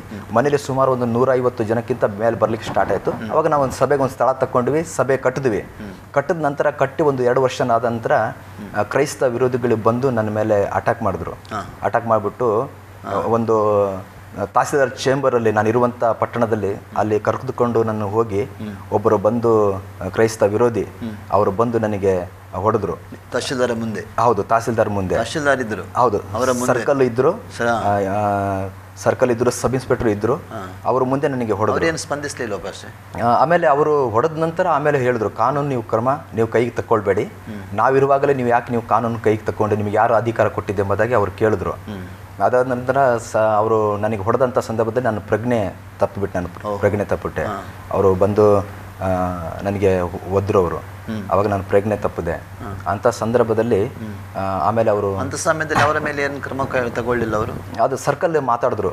ಸರ್ಕಲ್ ಮಾತಾಡಿದ್ರೆ ಅಂದರೆ ನಮ್ಮ ತಂಗಿ ಕೂಡ ಚರ್ಚಿಗೆ ಹೋಗ್ತಾ ಇದ್ದಾರೆ, ಅವರಿಗೆ ನಾನು ಹೋಗಬೇಡ ಅಂತ ಹೇಳಿದಾಗ ಅವ್ರು ಏನು ಹೇಳ್ತಾರೆ ಅಂದರೆ, ನನಗೆ ಸಮಾಧಾನ ಇದೆ, ನನ್ನ ಹತ್ರ ದುಡ್ಡಿದೆ, ಎಲ್ಲ ಇದೆ, ನನಗೆ ಸಮಾಧಾನ ದೇವ್ರು ಕೊಟ್ಟಿದ್ದಾರೆ, ನೀನು ಹೋಗಬೇಡ ಅನ್ನೋಕ್ಕೆ ನೀನು ಯಾರು ಎಂಬುದಾಗಿ ಅವ್ರು ಕೇಳಿದಾಗ ಅವತ್ತಿನಿಂದ ಅವ್ರು ಹೋಗಿದ್ದಕ್ಕೋಸ್ಕರ ಅವ್ರು ಒಳ್ಳೆಯದಾಗಿದೆ. ಇವರು ನಂಬಿದ್ದಾರೆ, ಅವರ ಸ್ವಇಚ್ಛೆಯಿಂದ ನಂಬಿದ್ದಾರೆ, ಅದಕ್ಕೆ ನೀವು ತಡೆ ಮಾಡ್ತೀರಾ ಅಂಥೇಳಿ ಅವರು ಮಾತನಾಡಿಬಿಟ್ಟು ಆಮೇಲೆ ಪ್ರಾಬ್ಲಮ್ ನನ್ನನ್ನು ಅವರು ಸಾಯಿಸಬೇಕು, ಕೊಲ್ಲಿಸ್ಬೇಕು ಎಂಬುದಾಗಿ ನನ್ನ ತುಂಬಾ ಇದು ಮಾಡಿದ್ರು. ಅವರು ಮಾಡಿದ ನಂತರ ನಾನು ಆಮೇಲೆ ಇದೆಲ್ಲ ಪ್ರಾಬ್ಲಮ್ ಆಗಿ ಆಮೇಲೆ ಚರ್ಚಿಗೆ ಬಂದು DC ಮತ್ತು SP ಕೂಡ ಬಂದಿದ್ದರು ಡಿಸ್ಟಿಕ್ಕಿಂದ. ಮತ್ತು ಬೆಳಗ್ಗೆ ಮತ್ತು ಸಾಯಂಕಾಲ ಪೊಲೀಸ್ ಸೆಕ್ಯೂರಿಟಿ ಕೂಡ ನನಗೆ ಕೊಟ್ಟಿದ್ದರು. ನಿಮಗೆ ಚರ್ಚಿಗೆ ಏನಾದರೂ ಡ್ಯಾಮೇಜ್ ಮಾಡಿದ್ರಾ? ಇಲ್ಲ, ಚರ್ಚಿಗೆ ಏನು ಡ್ಯಾಮೇಜ್ ಮಾಡಿಲ್ಲ. ಅಂದರೆ ಅದೇ ಸ್ಥಳದಲ್ಲಿ ಇವತ್ತು ಕೂಡ ನೀವು ಆರಾಧನೆ ಮಾಡ್ತೀವಿ? ಹೌದು. ನಂತರ ಹೇಗಾಯ್ತು ಭಾಷೆ? ನಂತರ ಹಾಗೆಯೇ ಈ ಸಭೆ ಬೆಳೀತಾ ಇದೆ, ದೇವ್ರ ಕೃಪೆಯಿಂದ ಸಭೆ ಬೆಳೀತಾ ಇದೆ. ಮತ್ತು ನಾನು ಆಂತರ್ಯ ಉಕ್ಕುತ್ತಿದೆ ಎಂಬುದಾಗಿ ಈ ಹಾಡು ಬಂದ್ಬಿಟ್ಟು 21 ದಿನ ಫಾಸ್ಟಿಂಗ್ ಪ್ರೇಯರಲ್ಲಿ ನಾನು ಈ ಹಾಡು ಬರೆದೆ. ನನ್ನ CD ಹೆಸರು ಆಂತರ್ಯ ಉಕ್ಕುತ್ತಿದೆ ಎಂಬುದಾಗಿ. ಆಂತರ್ಯ ಉಕ್ಕುತ್ತಿದೆ. ಹೌದು. ಈ CD ಈ ಹಾಡು ನಾನು ಆ ಫಾಸ್ಟಿಂಗ್ ಪ್ರೇಯರ್ಲಿ ಇರುವಂಥ ಸಂದರ್ಭದಲ್ಲಿ ದೇವ್ರು ನನಗೆ ಅವತ್ತು ಪ್ರಥಮ ಬಾರಿಗೆ ಮೊದಲನೇಗೆ ಕೊಟ್ಟಂಥ ಹಾಡು. ಒಂದು ಹಾಡನ್ನು ಹೇಳ್ಬೋದಾ ಭಾಷೆ? ಅಂದರೆ ನಿಮಗೆ ದೇವರು ಕೊಟ್ಟ ಮೊದಲನೇ ಹಾಡನ್ನು ನಮ್ಮ ವೀಕ್ಷಕರಿಗೆ ಹೇಳ್ಬೋದಾ? ಹೌದು, ಓಕೆ, ಖಂಡಿತ ಹೇಳ್ತೀನಿ. ಆಂತರ್ಯ ಉಕ್ಕುತ್ತಿದೆ ಯೇಸುವೆ, ನಿನ್ನಾರಾಧನೆ ಮಾಡಲು, ನನ್ನ ಪ್ರಾಣ ಪ್ರಿಯ ಯೇಸುವೆ, ನನ್ನ ಪ್ರಾಣ ಪ್ರಿಯ ಯೇಸುವೆ, ದುಃಖದ ನೊಗವನ್ನು ಮುರಿದಾಕು ಯೇಸುವೆ, ರೋಗದ ನೊಗದಿಂದ ಬಿಡಿಸೆನ್ನ ಯೇಸುವೆ, ದುಃಖದ ನೊಗವನ್ನು ಮುರಿದಾಕು ಯೇಸುವೆ, ರೋಗದ ನೊಗದಿಂದ ಬಿಡಿಸೆನ್ನ ಯೇಸುವೆ, ಆರಾಧನೆ ಯೇಸುವೆ, ಆರಾಧನೆ ಯೇಸುವೆ, ಆರಾಧನೆ ಯೇಸುವೆ, ಆರಾಧನೆ ಯೇಸುವೆ, ಆಂತರ್ಯ ಉಕ್ಕುತ್ತಿದೆ ಯೇಸುವೆ, ನಿನ್ನಾರಾಧನೆ ಮಾಡಲು, ನನ್ನ ಪ್ರಾಣ ಪ್ರಿಯ ಯೇಸುವೆ, ನನ್ನ ಪ್ರಾಣ ಪ್ರಿಯ ಯೇಸುವೆ. ಬಸ್ ಈ ಹಾಡನ್ನು ನೀವು 21 ದಿವಸ ಉಪವಾಸ ಪ್ರಾರ್ಥನೆ ಇರೋ ದೇವರು ಕೊಟ್ಟರು. ಹೌದು. ಅಂದರೆ ನೀವು ಹೇಗೆ ಇದು ಉಪವಾಸ ಪ್ರಾರ್ಥನೆ ಇರುವಾಗ ಏನು ನಿಮ್ಮ ಒಳಗೆ ದುಃಖ ಇತ್ತ? ಹೌದು, ನನ್ನೊಳಗೆ ಆ ನೋವು ಇರುವುದರಿಂದ ತುಂಬ ನನ್ನ ಚಿಂತೆಗೊಳಗಾಗಿದ್ದೆ. ಆ ನೋವು ನನ್ನ ಒಳಗೆ ಇರುವುದರಿಂದ ತುಂಬ ಚಿಂತೆಗೊಳಗಾಗಿದ್ದೆ. ಯಾಕೆ ನನ್ನ ಜೀವಿತದಲ್ಲಿ ಹೀಗಾಯಿತು, ನಾನು ಸಂಪೂರ್ಣವಾಗಿ ಸೇವೆಗೆ ನಾನು ಸಮರ್ಪಣೆ ಮಾಡಿದ್ದೇನೆ ಎಂಬುದಾಗಿ ಅನ್ನುವಾಗ ಇದ್ದಕ್ಕಿದ್ದಂಗೆ ಅದು ಅವತ್ತು ನನ್ನೊಳಗೆ ಹಾಡ್ಬೋದು. ಅಂದರೆ ನಿಮಗೆ ನಿಮ್ಮ ಉಪವಾಸ ಪ್ರಾರ್ಥನೆ 18ನೇ ದಿವಸ 21 ದಿವಸ ಉಪವಾಸ ಪ್ರಾರ್ಥನೆಯಲ್ಲಿದ್ದರೆ 18ನೇ ದಿವಸ ನಿಮಗೆ ಬಿಡುಗಡೆ ಆಯಿತು. ಹೌದು. ಈ ಹಾಡನ್ನು ಯಾವಾಗ ಕೊಟ್ಟಿದ್ದೇವರು? ನನಗೆ ಈ ಹಾಡನ್ನು 15 ದಿನ ನಾನು ಫಾಸ್ಟಿಂಗ್ ಪ್ರೇಯರಲ್ಲಿ ಉಪವಾಸ ಪ್ರಾರ್ಥನೆ 15ನೇ ದಿವಸ. ಹೌದು ಹೌದು ಹೌದು. ಈ ಹಾಡನ್ನು ಕೊಟ್ಟರು. ಹೌದು. ನಾನು ಈ ಹಾಡನ್ನು ಹಾಡ್ತಿರ್ಬೇಕಾದ್ರೆ ನನ್ನ ಒಂದು ಪ್ರಾರ್ಥನೆ ಮಾಡುವಂಥ ಮನೆಯಲ್ಲಿ ಒಂದು ಹಾಲಿದೆ, ದೊಡ್ಡದಾಗಿ ಹಾಲಿದೆ. ಅಲ್ಲಿ ನನಗೆ ಗೊತ್ತಿಲ್ಲದ, ನನಗೆ ಅರಿವಿಲ್ಲದ ರೀತಿಯಲ್ಲಿ ನಾನು ಇಡೀ ಹಾಲನ್ನು ನಾನು ಮೊಣಕಾಲಲ್ಲಿ ಅನ್ಯ ಭಾಷೆ ಮಾತಾಡಿಕೊಂಡು ಇಡೀ ಹಾಲಲ್ಲೇ ತಿರುಗಾಡಿದ್ದೀನಿ ನಾನು. ಈ ಹಾಡನ್ನು ಬರೆದು ಅಷ್ಟು ದೇವರು ನನಗೆ ಅವತ್ತು ಅಭಿಷೇಕ ಮಾಡಿದ್ರು ದೇವರು ನನಗೆ. ಫಸ್ಟ್ ಈಗ ನಿಮ್ಮ ಸೇವೆಗೆ ನಿಮ್ಮ ಪತ್ನಿ ಹೇಗಿದ್ದಾರೆ ಭಾಷೆ? ಅವರು ಭಾಳ ಇವತ್ತು ನಾನು ಕರ್ನಾಟಕದಲ್ಲಿ ಇವತ್ತು ಅನೇಕ ದೊಡ್ಡ ದೊಡ್ಡ ಕೂಟಗಳಲ್ಲಿ ಸಂದೇಶ ಹೇಳಲು ಮತ್ತು ಆರಾಧನೆ ಮಾಡಲು ದೇವರು ನಾನು ಆಂತರ್ಯ ಉಕ್ಕುತ್ತಿದ್ದೆ 3 ವ್ಯಾಲ್ಯೂಮ್ 3 ಭಾಗ ನಾನು ಬಿಟ್ಟಿದ್ದೀನಿ, 3 ವ್ಯಾಲ್ಯೂಮ್ ನಾನು ಬಿಟ್ಟಿದ್ದೀನಿ. ಇವತ್ತು ನಾನು ಅಲ್ಲೆಲ್ಲ ಹೋಗ್ಬೇಕಂತ ಹೇಳಿದ್ರೆ ಇವತ್ತು ಅವರ ಪ್ರಾರ್ಥನೆ ಬಲ ನನಗೆ ಭಾಳ ಇದೆ. ಅವ್ರು ತುಂಬ ಪ್ರಾರ್ಥನೆ ವೀರಳವರು. ಫಸ್ಟ್ ಈಗ ನಿಮ್ಮ ಸೇವೆ ಹೊಸದುರ್ಗದಲ್ಲಿ ನೀವು ಸೇವೆ ಮಾಡ್ತಾ ಇದ್ದೀರಿ, ಜನರ ಹೇಗೆ ಸ್ಪಂದನೆ ಇದೆ ಫಸ್ಟಲ್ಲಿ? ಅಲ್ಲಿ ಸ್ವಲ್ಪ ಭಾಳ ಕ್ರಿಟಿಕಲ್ ಏರಿಯಾ ಅದು. ಸೇವೆಗೆ ಸ್ಪಂದಿಸುವಂಥ ವ್ಯಕ್ತಿತ್ವ ಅಲ್ಲಿ ಇಲ್ಲ, ಸ್ವಲ್ಪ ಕಷ್ಟಕರವಾದಂಥ ಒಂದು ಪ್ಲೇಸ್ ಅದು. ಫಸ್ಟ್ ನೀವು ಸೇವೆ ಮಾಡುವಂಥ ಸ್ಥಳದಲ್ಲಿ ನಿಮ್ಮ ಆರ್ಥಿಕವಾಗಿ ಹೇಗೆ ನೀವು ನಿಮ್ಮ ಜೀವನ ಹೇಗೆ ಸಾಗಿಸ್ತೀರಿ? ಅಲ್ಲಿ ಕೊರತೆಗಳು ಅಥವಾ ಕಣ್ಣೀರುಗಳು, ವೇದನೆಗಳು ಅಥವಾ ಕೆಲವು ಸರ್ತಿ ಊಟಕ್ಕಿಲ್ಲದ ಪರಿಸ್ಥಿತಿಗಳು ಬಂದಿರಬಹುದು. ಹೌದು. ಅದು ಹೇಗೆ? ಕೆಲವು ಸಮಯದಲ್ಲಿ ಎಷ್ಟೋ ದಿನ ಊಟ ಇಲ್ಲದೆ ನಾನು ಸೇವೆ ಮಾಡಿ ಪ್ರಾರ್ಥನೆ ಮಾಡಿ ಮಲ್ಕೊಂಡಿದ್ದೀನಿ. ಅಂದರೆ ಹೇಗೆ ಫಸ್ಟ್ ಹೇಳಿ? ಅದು ಹೇಗೆ ಅಂತ ಹೇಳಿದ್ರೆ, ಈಗ ನಾವು ಸೇವೆಗೆ ಹೋಗ್ತಾ ಇದ್ದೀವಿ, ಬಟ್ ಮನೆಯಲ್ಲಿ ಕೊರತೆ ಇರ್ತಿತ್ತು. ಕೊರತೆ ಇದ್ದಂಥ ಸಂದರ್ಭದಲ್ಲಿ ಯಾರಿಗೆ ಹೇಳ್ತಿರಲ್ಲ. ಆ ಪರಿಸ್ಥಿತಿಯಲ್ಲಿ ನಾವು ಸೇವೆ ಮಾಡಿ ಯಾರಿಗೆ ಹೇಳ್ತಿರಲ್ಲ. ಹಾಗೆ ದೇವ್ರು ನಡ್ಸ್ಕೊಂಡು ಹೋಗೋರು ವಿಶ್ವಾಸಿಗಳ ಮುಖಾಂತರವಾಗಿ. ಅವರು ಮನೆಗೆ ನಮಗೆ ಊಟಕ್ಕೆ ಕರೆಯೋರು ಪ್ರೀತಿಯಿಂದ. ಕೆಲವೊಂದು ಸಂದರ್ಭದಲ್ಲಿ ಸೇವೆ ನಿಮಿತ್ತವಾಗಿ ನಾವು ಹೋಗುವಾಗ ಅನೇಕ ಸಂದರ್ಭದಲ್ಲಿ ಎಷ್ಟೋ ಹಳ್ಳಿಗಳಿಗೆ ಬಸ್ ಸಂಪರ್ಕ ಇರಲಿಲ್ಲ. ಆವಾಗ ನನಗೆ ಸೈಕಲ್ ಕೂಡ ಇರಲಿಲ್ಲ. ನನಗೆ ನಡ್ಕೊಂಡು ಹೋಗುವಾಗ ಪಾದ ಬಂದ್ಬಿಟ್ಟು ಕಲ್ಲು ಹೊಡೆದು ಕಲ್ಲು ತಾಗಿ ಪಾದಕ್ಕೆ ಕೆಳಗೆಲ್ಲ ರಕ್ತ ಬರ್ತಾಯಿತ್ತು. ಸಾಧಾರಣ ನೀವು ಸೇವೆ ಮಾಡಿದ ಸ್ಥಳದಿಂದ ಎಷ್ಟು ದೂರ ತನಕ ನಡ್ಕೊಂಡು ಹೋಗ್ತಿದ್ರಿ? ಸುಮಾರು 8 ಕಿಲೋಮೀಟರ್ವರೆಗೆ ನಡ್ಕೊಂಡು ಹೋಗಿದ್ವಿ. ಒಂದು ದಿನ ನಾನು ಸೇವೆಗಂತೇಳಿ ಹೋಗ್ತಾ ಇದ್ದೆ. ಸೇವೆಗೆ ಹೋಗ್ತಿರುವಂಥ ಸಂದರ್ಭದಲ್ಲಿ ಆಮೇಲೆ ನನಗೆ ದೇವರು ಸೈಕಲ್ ಕೊಟ್ಟರು. ಸೈಕಲ್ ಕೊಟ್ಟಾಗ ಅನಂತರ ಟೂ ವೀಲರ್ ನನಗೆ ದೇವ್ರು ಕೊಟ್ಟರು. ದ್ವಿಚಕ್ರ ವಾಹನ ನನಗೆ ದೇವ್ರು ಕೊಟ್ಟರು. ಕೊಟ್ಟಂಥ ಸಂದರ್ಭದಲ್ಲಿ ಸೇವೆಗೆ ಹೋಗಿ ಅವತ್ತು ಸೇವೆ ಮುಗಿಸ್ಕೊಂಡು ಸುಮಾರು 10 ಮನೆಗಳನ್ನು ಸಂಪರ್ಕಿಸಿ ಪ್ರಾರ್ಥನೆ ಮಾಡಿ ಅವ್ರನ್ನ ಕರ್ತನಲ್ಲಿ ಬಲಪಡಿಸಿ ನಾನು ಬರುವಂಥ ಸಂದರ್ಭದಲ್ಲಿ ಒಂದು ಕ್ರಾಸ್ ಇದೆ. 12:15 ಸಮಯ ರಾತ್ರಿ ಒಂದು ಕ್ರಾಸ್ ಬಳಿಗೆ ನಾನು ಕ್ರಾಸ್ ತೆಗೆದುಕೊಳ್ಳುವಂಥ ಸಂದರ್ಭದಲ್ಲಿ ಒಂದು ಕರಡಿ ಬಂದ್ಬಿಟ್ಟು ನನ್ನ ಮೇಲೆ ಅಟ್ಯಾಕ್ ಮಾಡ್ತು. ಅಟ್ಯಾಕ್ ಮಾಡಿದಂಥ ಸಂದರ್ಭದಲ್ಲಿ ಈ ಬಲಗೈ ಹ್ಯಾಂಡ್ಲಿಗೆ ಅದು ಬಂದು ಅಟ್ಯಾಕ್ ಮಾಡ್ತು. ಅದು ಮರಿಗರಡಿ. ಅದು ಅಟ್ಯಾಕ್ ಮಾಡಿದ ಸಂದರ್ಭ ನಾನು ಕೈ ಎತ್ತಿ ಏಸಪ್ಪ ಅಂತ ನಾನು ಜೋರಾಗಿ ನಾನು ಕೂಗಿದೆ. ಏಸಪ್ಪ ಅಂತ ಕೂಗಿದೆ. ಅಂಥ ಸಂದರ್ಭದಲ್ಲಿ ಏನಾಯ್ತು ಅಂತ ಹೇಳಿದ್ರೆ ನನ್ನ ಗಾಡಿ ಕೆಳಗಾಯಿತು. ಕೆಳಗಾದ ಸಂದರ್ಭದಲ್ಲಿ ಅದೇ ಸಂದರ್ಭದಲ್ಲಿ ದೇವರು ಎಷ್ಟು ದೊಡ್ಡವ ಅಂತ ಹೇಳೋಕ್ಕೆ ಅದು ವರ್ಣಿಸಲಿಕ್ಕೆ ಆಗಲ್ಲ. ನನ್ನ ಜೀವಿತದಲ್ಲಿ ದೇವರು ಮಾಡಿದಂಥ ಅದ್ಭುತ. ಆಮೇಲೆ ಅದೇ ಸಂದರ್ಭದಲ್ಲಿ ಮುದ್ಗಡೆಯಿಂದ ಒಂದು ಲಾರಿ ಬಂತು. ಲಾರಿ ಬಂದಂಥ ಸಂದರ್ಭದಲ್ಲಿ ಆ ಕರಡಿ ನನ್ನ ಬಿಟ್ಬಿಡ್ತು. ಇಲ್ಲ ಅಂತ ಹೇಳಿದ್ರೆ ಅವತ್ತು ಅಲ್ಲೇ ನಾನು ಏನಾದರೂ ಒಂದು ಆಗ್ತಿದ್ದೆ ನಾನು. ದೇವರ ಅದರಿಂದ ನನಗೆ ದೇವರ ಅದ್ಭುತ ಮಾಡಿ. ಹೌದು. ಫಸ್ಟ್ ಈಗ ನೀವು ಮದುವೆ ಆದ ನಂತರ ನಿಮ್ಮ ಜೀವಿತದಲ್ಲಿ ಕೊರತೆಗಳು ಬಂದಿತ್ತು ಅಂದರೆ ಊಟ ಇಲ್ಲ ಸರಿ ಅಂಥದ್ದು, ಮಕ್ಕಳಿಗೆ ಸದ್ಯ ಶಿಕ್ಷಣ ಕೊಡಲಿಕ್ಕೆ ಅಂತ ಯಾವುದೋ ಸಂದರ್ಭ, ಮಕ್ಕಳ ವಿಷಯದಲ್ಲಿ ಮಕ್ಕಳಿಗೆ ಬೇಕು ಬೇಡ ಆದ ಸಂಗತಿ ಕೆಲವು ಇರ್ತದೆ, ಅದೆಲ್ಲ ಸ್ಪಂದಿಸಲಿಕ್ಕೆ ಸಾಧ್ಯ ಆಯ್ತಾ ನಿಮ್ಮ ಕುಟುಂಬದೆಲ್ಲ ಅವಶ್ಯಕತೆಗಳು? ಆಮೇಲೆ ಆರ್ಥಿಕ ಪರಿಸ್ಥಿತಿ ಬಂದ್ಬಿಟ್ಟು ನಾನು ಮನೆಯಿಂದ ಏನು ಎಕ್ಸ್ಪೆಕ್ಟ್ ಮಾಡ್ತಾ ಇರಲಿಲ್ಲ. ಸೇವೆಗೆ ಬಂದ ನಂತರ ದೇವರೇ ನಮ್ಮನ್ನು ಎಲ್ಲ ರೀತಿಯಲ್ಲಿ ಪಾಲನೆ ಪೋಷಣೆ ದೇವ್ರು ಮಾಡ್ತಾನೆ. ಯಾರಾದರೂ ಸೇವೆ ಅಂದರೆ ನಿಮ್ಮ ಯಾರಾದರೂ ಸೇವಕರು ನಿಮ್ಗೆ ಏನು ಸಪೋರ್ಟ್ ಮಾಡ್ತಿದ್ರ, ಸಹಾಯ ಮಾಡ್ತಿದ್ರ ಸೇವೆಗಾಗಿ? ಇಲ್ಲ, ನಮ್ಮ ಮನೆಯವ್ರು ಬಂದ್ಬಿಟ್ಟು ಟೀಚರ್. ಅವರು ಟೀಚರ್ ಆಗಿದ್ದಾರೆ. ಹಾಗಾಗ್ಬಿಟ್ಟು ಅವರು ಹೆಡ್ ಮಿಸ್ ಆಗಿದ್ದಾರೆ. ಹಾಗಾಗಿ ಅವರು ಬರುವಂಥ ಇದರಿಂದ ಮತ್ತು ನನ್ನ ಸೇವೆಯಿಂದ ಮತ್ತು ನಾನು ಆದ ನಂತರ ನಾನು ಕ್ಯಾಸೆಟ್ ಬಿಟ್ಟೆ. ನಾನು ಆಂತರ್ಯ ಉಕ್ಕುತ್ತಿದೆ ಮೊದಲನೇ ಧ್ವನಿ ಸುರುಳಿ ನಾನು ಬಿಟ್ಟೆ. ಅದು ಕರ್ನಾಟಕದ ಉದ್ದಗಲಕ್ಕೂ ಆ ಕ್ಯಾಸೆಟ್ ಹೋಯಿತು. ಅದನ್ನು ಆದ ನಂತರ ಸರಿ ನಾನು ಮೀಟಿಂಗ್ಗಳಿಗೆ ನಾನು ಹೋಗ್ಲಿಕ್ಕೆ ಪ್ರಾರಂಭ ಮಾಡಿದೆ.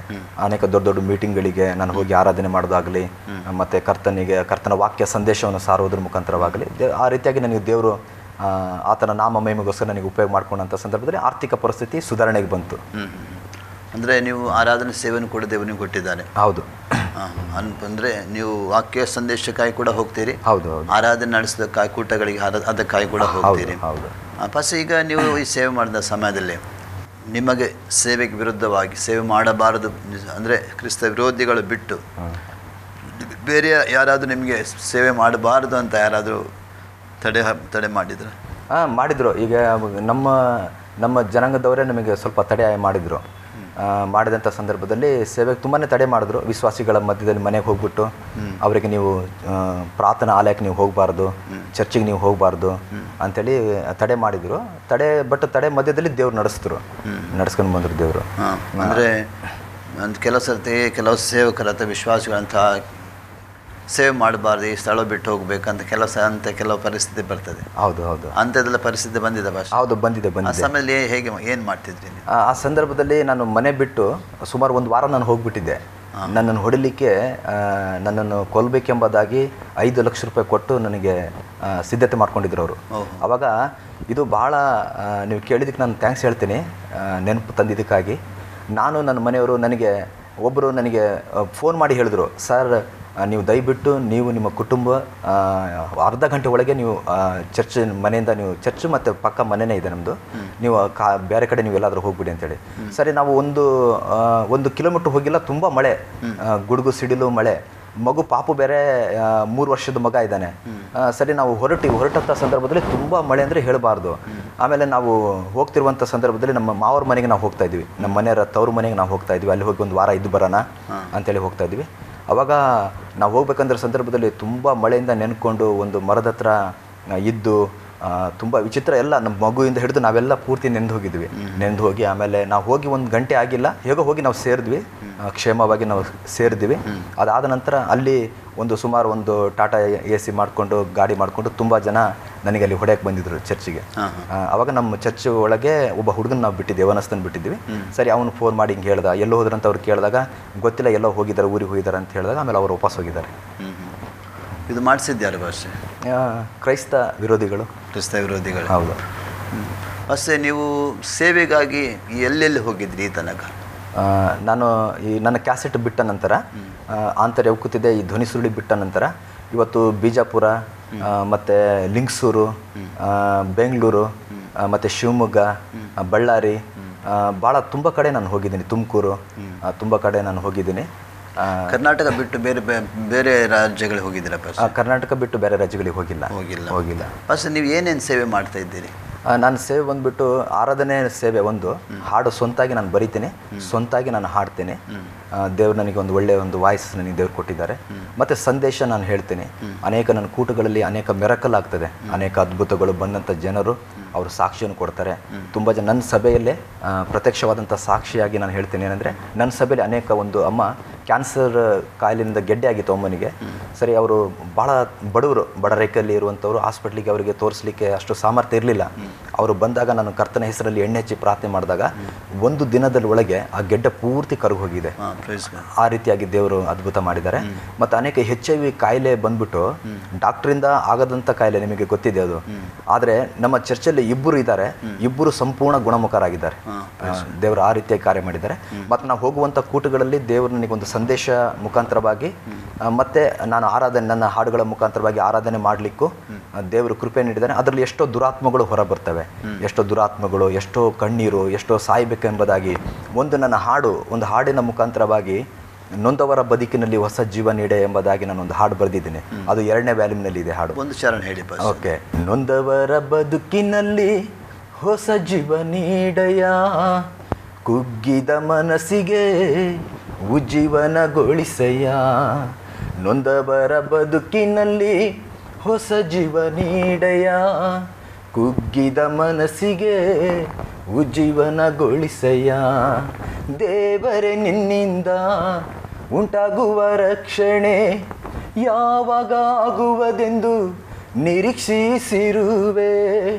ದೇವರೇ ನಿನ್ನಿಂದ ಉಂಟಾಗುವ ರಕ್ಷಣೆ ಯಾವಾಗ ಆಗುವುದೆಂದು ನಿರೀಕ್ಷಿಸಿರುವೆ. ಯಾವಾಗ ಆಗುವುದೆಂದು ನಿರೀಕ್ಷಿಸಿರುವೆ. ನೊಂದವರ ಬದುಕಿನಲ್ಲಿ ಹೊಸ ಜೀವ ನೀಡಯ, ಕುಗ್ಗಿದ ಮನಸ್ಸಿಗೆ ಉಜ್ಜೀವನಗೊಳಿಸಯ್ಯ. ಪಾಸ್ಟರ್, ಈಗ ನೀವು ಸೇವೆಯಲ್ಲಿರುವಂಥ ಸಮಯದಲ್ಲಿ ನಿಮ್ಮ ತಂದೆ ತಾಯಿ ಇದ್ದಾರೆ ಪಾಸ್ಟರ್? ನಮ್ಮ ತಂದೆ ಕರ್ತನನ್ನು ನಂಬಿ 8 ವರ್ಷದ ನಂತರ ಅವರು ಕರ್ತನಲ್ಲಿ ನಿದ್ರೆ ಹೋದರು. ನಿಮ್ಮ ಕುಟುಂಬದಲ್ಲಿ ಅಣ್ಣಂದಿರು ಅಥವಾ ಕುಟುಂಬದ ಬೇರೆ ಯಾರು ಸೇವೆಗಾಗಿ ಬಂದಿದ್ದಾರಾ? ಸೇವೆಯಲ್ಲಿದ್ದಾರಾ? ಇಲ್ಲ, ಸೇವೆಯಲ್ಲಿ ಯಾರಿಲ್ಲ.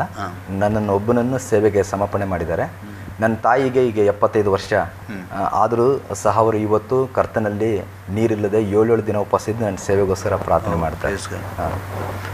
ಇದು ನಿಮ್ಮ ಅಣ್ಣಂದಿರಲ್ಲಿ ಯಾರು ರಕ್ಷಣೆ ಹೊಂದಿದ್ದಾರೆ? ಎಲ್ಲ ರಕ್ಷಣೆ ಹೊಂದಿದ್ದಾರೆ. ಅದರ ಸೇವೆಯಲ್ಲಿ ನೀವು ಒಬ್ಬರೇ ಮಾತ್ರ? ಹೌದು ಹೌದು. ಫಸ್ಟ್ ನೀವು ಅಂದರೆ ಸೇವೆಯಲ್ಲಿ ಇನ್ನು ಏನೇನು ಮಾಡಬೇಕಂತ ನಿಮ್ಮ ಆಸೆ?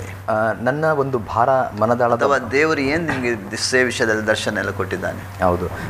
ನನ್ನ ಮನದ ಭಾರ ಏನಂದರೆ, ಆತ್ಮಿಕವಾದಂಥ ದಾಹ ಏನೆಂದರೆ, ಕರ್ನಾಟಕ ನಮ್ಮ ಭಾರತ ದೇಶ ಕರ್ತನಿಗೆ ಸ್ವಂತ ಆಗಬೇಕು. ಇವತ್ತು ಅನೇಕ ಜನರು ನನ್ನ ಹಾಗೆ ಯವನಸ್ಥರು ಎಷ್ಟೋ ಜನ ಇವತ್ತು ಹಾಳಾಗ್ತಿದ್ದಾರೆ. ಅನೇಕ ದುಶ್ಚಟಗಳಿಗೆ ಇವತ್ತು ಬಲಿ ಆಗ್ತಾ ಇದ್ದಾರೆ. ಎಷ್ಟೋ ತಂದೆ ತಾಯಿಗಳು ಇವತ್ತು ಕಣ್ಣೀರು ಹಾಕ್ತಾ ಇದ್ದಾರೆ. ನನ್ನ ಹಾಗೆ ನಿಜವಾದಂಥ ದೇವರು ಯೇಸು ಕ್ರಿಸ್ತನನ್ನು ಅವರು ಅರಿತುಕೊಳ್ಳಬೇಕನ್ನೋದೇ ನನ್ನ ಆಸೆ.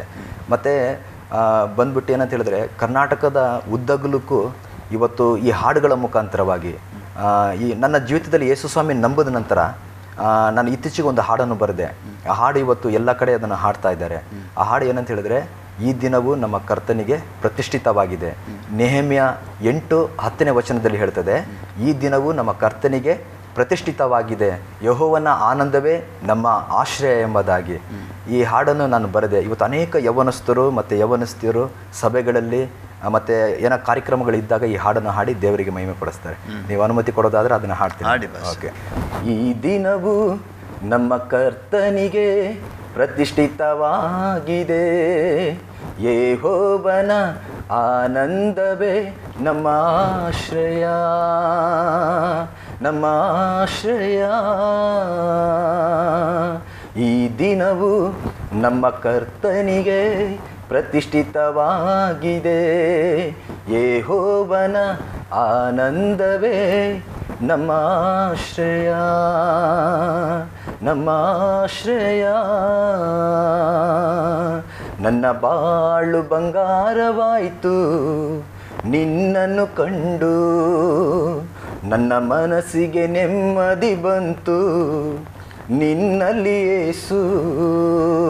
ನನ್ನ ಬಾಳು ಬಂಗಾರವಾಯಿತು ನಿನ್ನನ್ನು ಕಂಡು, ನನ್ನ ಮನಸ್ಸಿಗೆ ನೆಮ್ಮದಿ ಬಂತು ನಿನ್ನಲ್ಲಿ ಯೇಸು.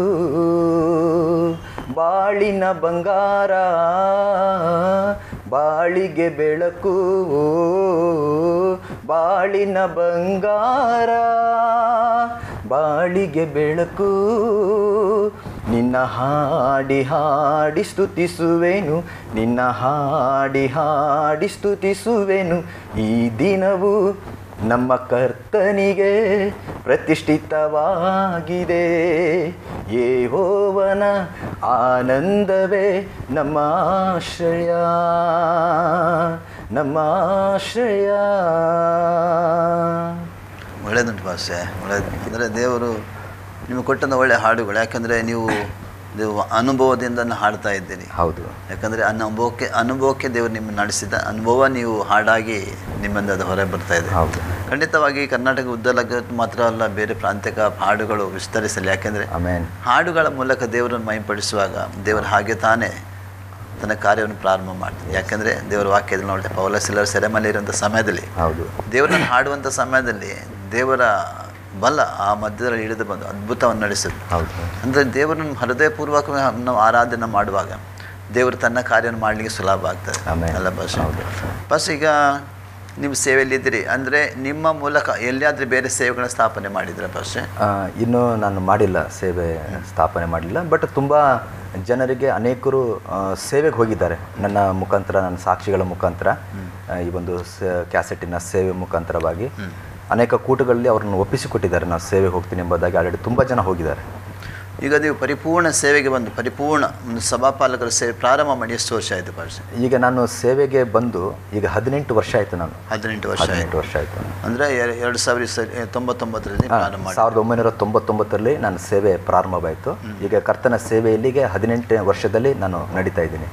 18ನೇ ವರ್ಷದಲ್ಲಿ ನಡೀತಾ ಇದ್ದೀನಿ. ಹೌದು. പക്ഷേ ನಿಮ್ಮ ಸಭೆಯಲ್ಲಿ ಹೇಗಿದ್ದಾರೆ ವಿಶ್ವಾಸಿಗಳು? ಹೇಗಿದ್ದಾರೆ? ಚೆನ್ನಾಗಿದ್ದಾರೆ ವಿಶ್ವಾಸಿಗಳು, ಚೆನ್ನಾಗಿದ್ದಾರೆ. ಫಸ್ಟ್ ಈಗ ಮುಂದಿನ ಗುರಿ ನಾನು ನೀವು ಹೇಳಿದ್ರಿ ಕರ್ನಾಟಕದಾದ್ಯಂತ ಹೌದು ಜನರು ದೇವರ ಕಡೆಗೆ ಬರಬೇಕು, ಭಾರತ ದೇಶದ ಜನರು ದೇವರ ಕಡೆಗೆ ಬರಬೇಕು. ಹೌದು. ಯಾಕೆ ಫಸ್ಟ್ ದೇವರ ಕಡೆಗೆ ಜನರು ಬರಬೇಕು? ಯಾಕಂತ ಹೇಳಿದ್ರೆ ನನ್ನ ಹಾಗೆ ಇವತ್ತು ಎಷ್ಟೋ ಯುವಕರು ಯುವತಿಯರು ಮತ್ತು ಎಷ್ಟೋ ಜನ ಕುಟುಂಬದಲ್ಲಿ ಸಮಾಧಾನ ಇಲ್ಲ. ಎಷ್ಟೋ ಜನಕ್ಕೆ ಯಾವ ರೀತಿ ಸಮಾಧಾನಕ್ಕೋಸ್ಕರ ಮನಃಶಾಂತಿಗೋಸ್ಕರ ಇವತ್ತು ಅಲ್ಲಲ್ಲಿ ಅಲಿದಾಡ್ತಾ ಇದ್ದಾರೆ. ಹಾಗಾಗಿ ನಾನು ಕಂಡಂಥ ಸತ್ಯವಾದಂಥ ದೇವರನ್ನು ಅವರು ಸಹ ಕಂಡು ಅವರು ನಿಜವಾದಂಥ ಶಾಂತಿ ಮತ್ತು ನಿಜವಾದಂಥ ಸಮಾಧಾನ, ನಿಜವಾದಂಥ ದೇವರು. ಸ್ವಾಮಿ ಹೇಳಿದರು, ಯೇಸು ಸ್ವಾಮಿ ಹೇಳಿದರು, ನಾನೇ ಮಾರ್ಗ, ನಾನೇ ಸತ್ಯ, ನಾನೇ ಜೀವ ಎಂಬುದಾಗಿ ಹೇಳಿದರು.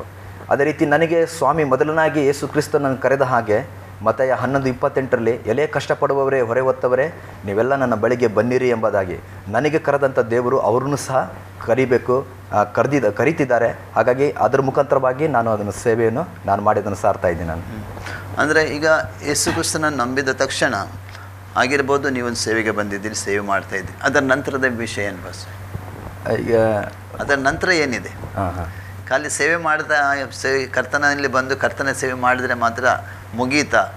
ಅದರ ನಂತರ ಅದರದ್ದು ಪ್ರತಿಫಲ ಏನಾದರೂ ಉಂಟು? ಇದು ಅದಕ್ಕಾಗಿ ಏನಾದರೂ ಎದುರು ನೋಡ್ತಾ ಇದ್ದೀರಾ? ಹೌದು. ಯಾಕಂತ ಹೇಳಿದ್ರೆ ಈಗ ನಿರೀಕ್ಷೆ ಈಗ ಅನೇಕರು ಕರ್ತನ ಸೇವೆಗಾಗಿ ಬರಬೇಕು.